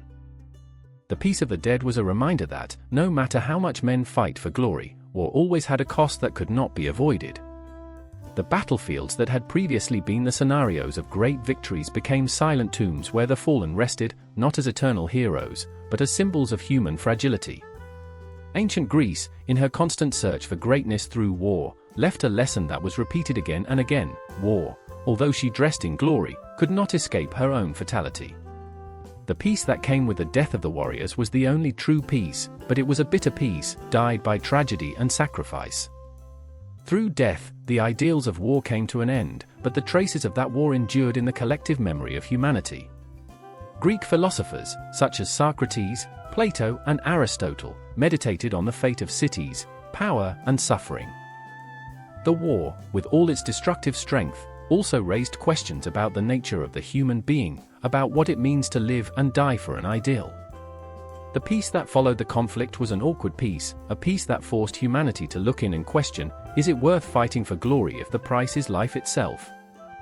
Thus, the Peloponnese War and the wars that preceded it and followed it, opened a window to the reflection on the costs of the struggle, on the nature of the sacrifice and the final price of the victory. The peace of the dead was the ultimate consequence of a cycle that began with ambition, continued with violence and ended with death. But that peace, although gloomy, was the first step towards a deeper understanding of the true meaning of war and life itself. Ancient Greece left, in its fall, an indelible heritage, one that continues to speak through the centuries. War can end, but its lessons remain in the heart of humanity. The wind seemed to bring with it a distant whisper, an echo of past times, as if the story would like to remind us that we have not learned all its lessons. The Peloponnese War, which divided the big city-states of ancient Greece, left not only physical ruins and fallen corpses, but also deep teachings about human nature, power, and politics. Although the centuries have passed and the historical context has changed, the lessons of that war continue to resonate strongly in modern politics, as an echo that we cannot avoid listening. The first of those echoes is the danger of the arrogance of power. Athens, at its peak, believed that its democracy and naval power made it invincible. In his pride, he began to expand his empire without understanding the cost that this would imply, without anticipating the consequences of exceeding the limits. This excessive confidence in invulnerability, fueled by past victories, led her to make fatal strategic mistakes, such as the failed expedition to Sicily. The ability to adapt to new realities is vital for the survival of any nation. Beyond the struggle between the polis, an essential philosophical lesson of the Peloponnese War is the inevitability of the struggle for power and associated costs. Thucydides, when narrating the events of war, highlighted how human ambitions and the struggle for power can drag nations to devastating conflicts. The war was not only fought in the battlefields, but also in the halls of power, where decisions were influenced by the desire for dominance and control. Today, in global politics, this game for power remains present. The lessons of the Greek war teach that power is a slippery terrain and that leaders must have the wisdom of recognizing that sometimes, the search for absolute power can destroy both the winner and the defeated. Throughout the war, the Traitaians and the changing alliances also played a crucial role. Alcibiades, the man who changed sides so many times, symbolizes the dangers of opportunistic politics and the use of power as a simple instrument for personal ambition. In the modern world, this lesson is fundamental.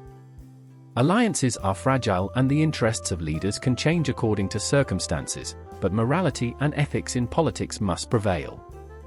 The behavior of Alcibiades demonstrates that the manipulation of politics for personal purposes, without taking into account common well-being, can bring chaos and destabilization. The Peloponnese War also offers us a lesson about the human cost of conflicts. Throughout the years of struggle, war not only destroyed cities, but destroyed the lives of thousands of people.